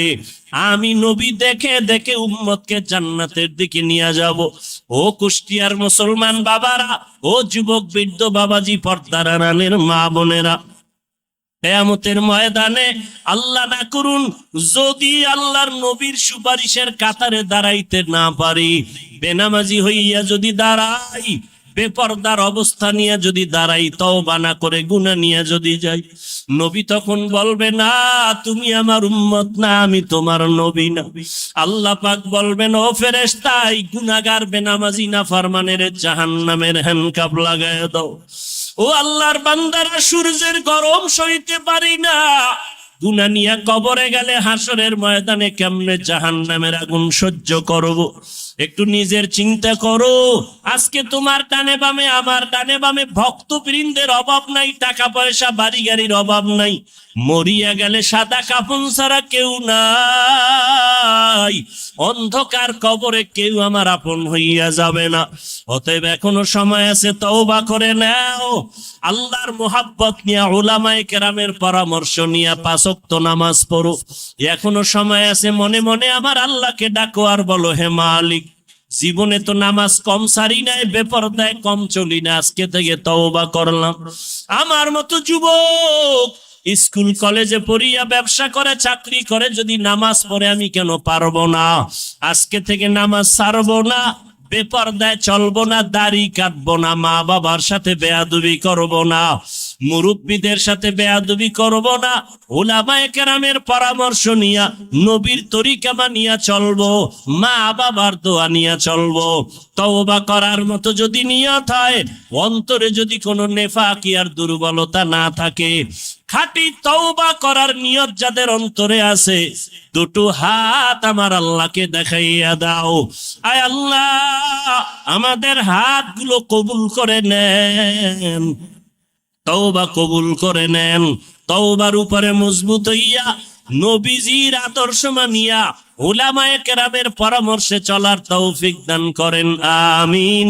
আলহামদুলিল্লাহি রাব্বিল আলামিন, ওয়াসসালাতু ওয়াসসালামু আলা সাইয়্যিদিল আমবিয়াই ওয়াল মুরসালিন ওয়া আলা আলিহি ওয়া আসহাবিহি আজমাইন। ইয়া আরহামার রাহিমিন, ইয়া আরহামার রাহিমিন, ইয়া আরহামার রাহিমিন। রব্বিরহামহুমা কামা রব্বায়ানি সগীরা। আল্লাহুম্মা ইন্নাকা আফুউন কারীম তুহিব্বুল আফওয়া ফা'ফু আন্না। اللهم إنا نسألك رضاك والجنة ونعوذ بك من سخطك والنار। ও দয়ার মালিক, কুদরতের নজর দিয়ে দেখেন উলামায়ে কেরাম, মুরব্বী, হাজী সাহেব, কত ব্যবসায়ী, চাকরিজীবী, কত ছাত্র ভাই, যুবক ভাই, পর্দার আড়ালের মা বোনেরা হাত তুলেছেন। আয় আল্লাহ, আমরা সবাই গুনাহগার, জাহান্নামের আসামি। তওবার নিয়তে হাত তুলেছি। জীবনে হাতের দ্বারা কত গুনাহ করেছি, চোখের দ্বারা কত গুনাহ করলাম, জবানে গুনাহ করলাম, কত নামাজ ছাড়লাম, বেপরদায় চললাম। আজকে থেকে তওবা করলাম, আর নামাজ ছাড়বো না রে আল্লাহ। আয় আল্লাহ, আর গুনাহ করব না। আয় আল্লাহ, মা বাবার সাথে বেয়াদবি করব না। উলামায়ে কেরামের পরামর্শ নিয়ে নবীর তরিকা মেনে চলবো রে আল্লাহ। আমাদের তওবা কবুল করে নেন। আয় আল্লাহ, জীবনের সব গুনাহগুলো মাফ করে দেন আল্লাহ। এ মাহফিল কবুল করে নেন। আয়োজনকারী, সহযোগিতাকারীদের কবুল করে নেন। আয় আল্লাহ, মেহেরবানি করে আমাদের সকলের তওবা কবুল করে নেন। তওবার উপরে মজবুত হইয়া চলার মতো তৌফিক দান করেন আল্লাহ। আয় আল্লাহ, কুষ্টিয়ার জমিনের দিয়ে তাকায় দেখেন, আপনার বান্দারা দীর্ঘ টাইম খোলা আকাশের নিচে বসে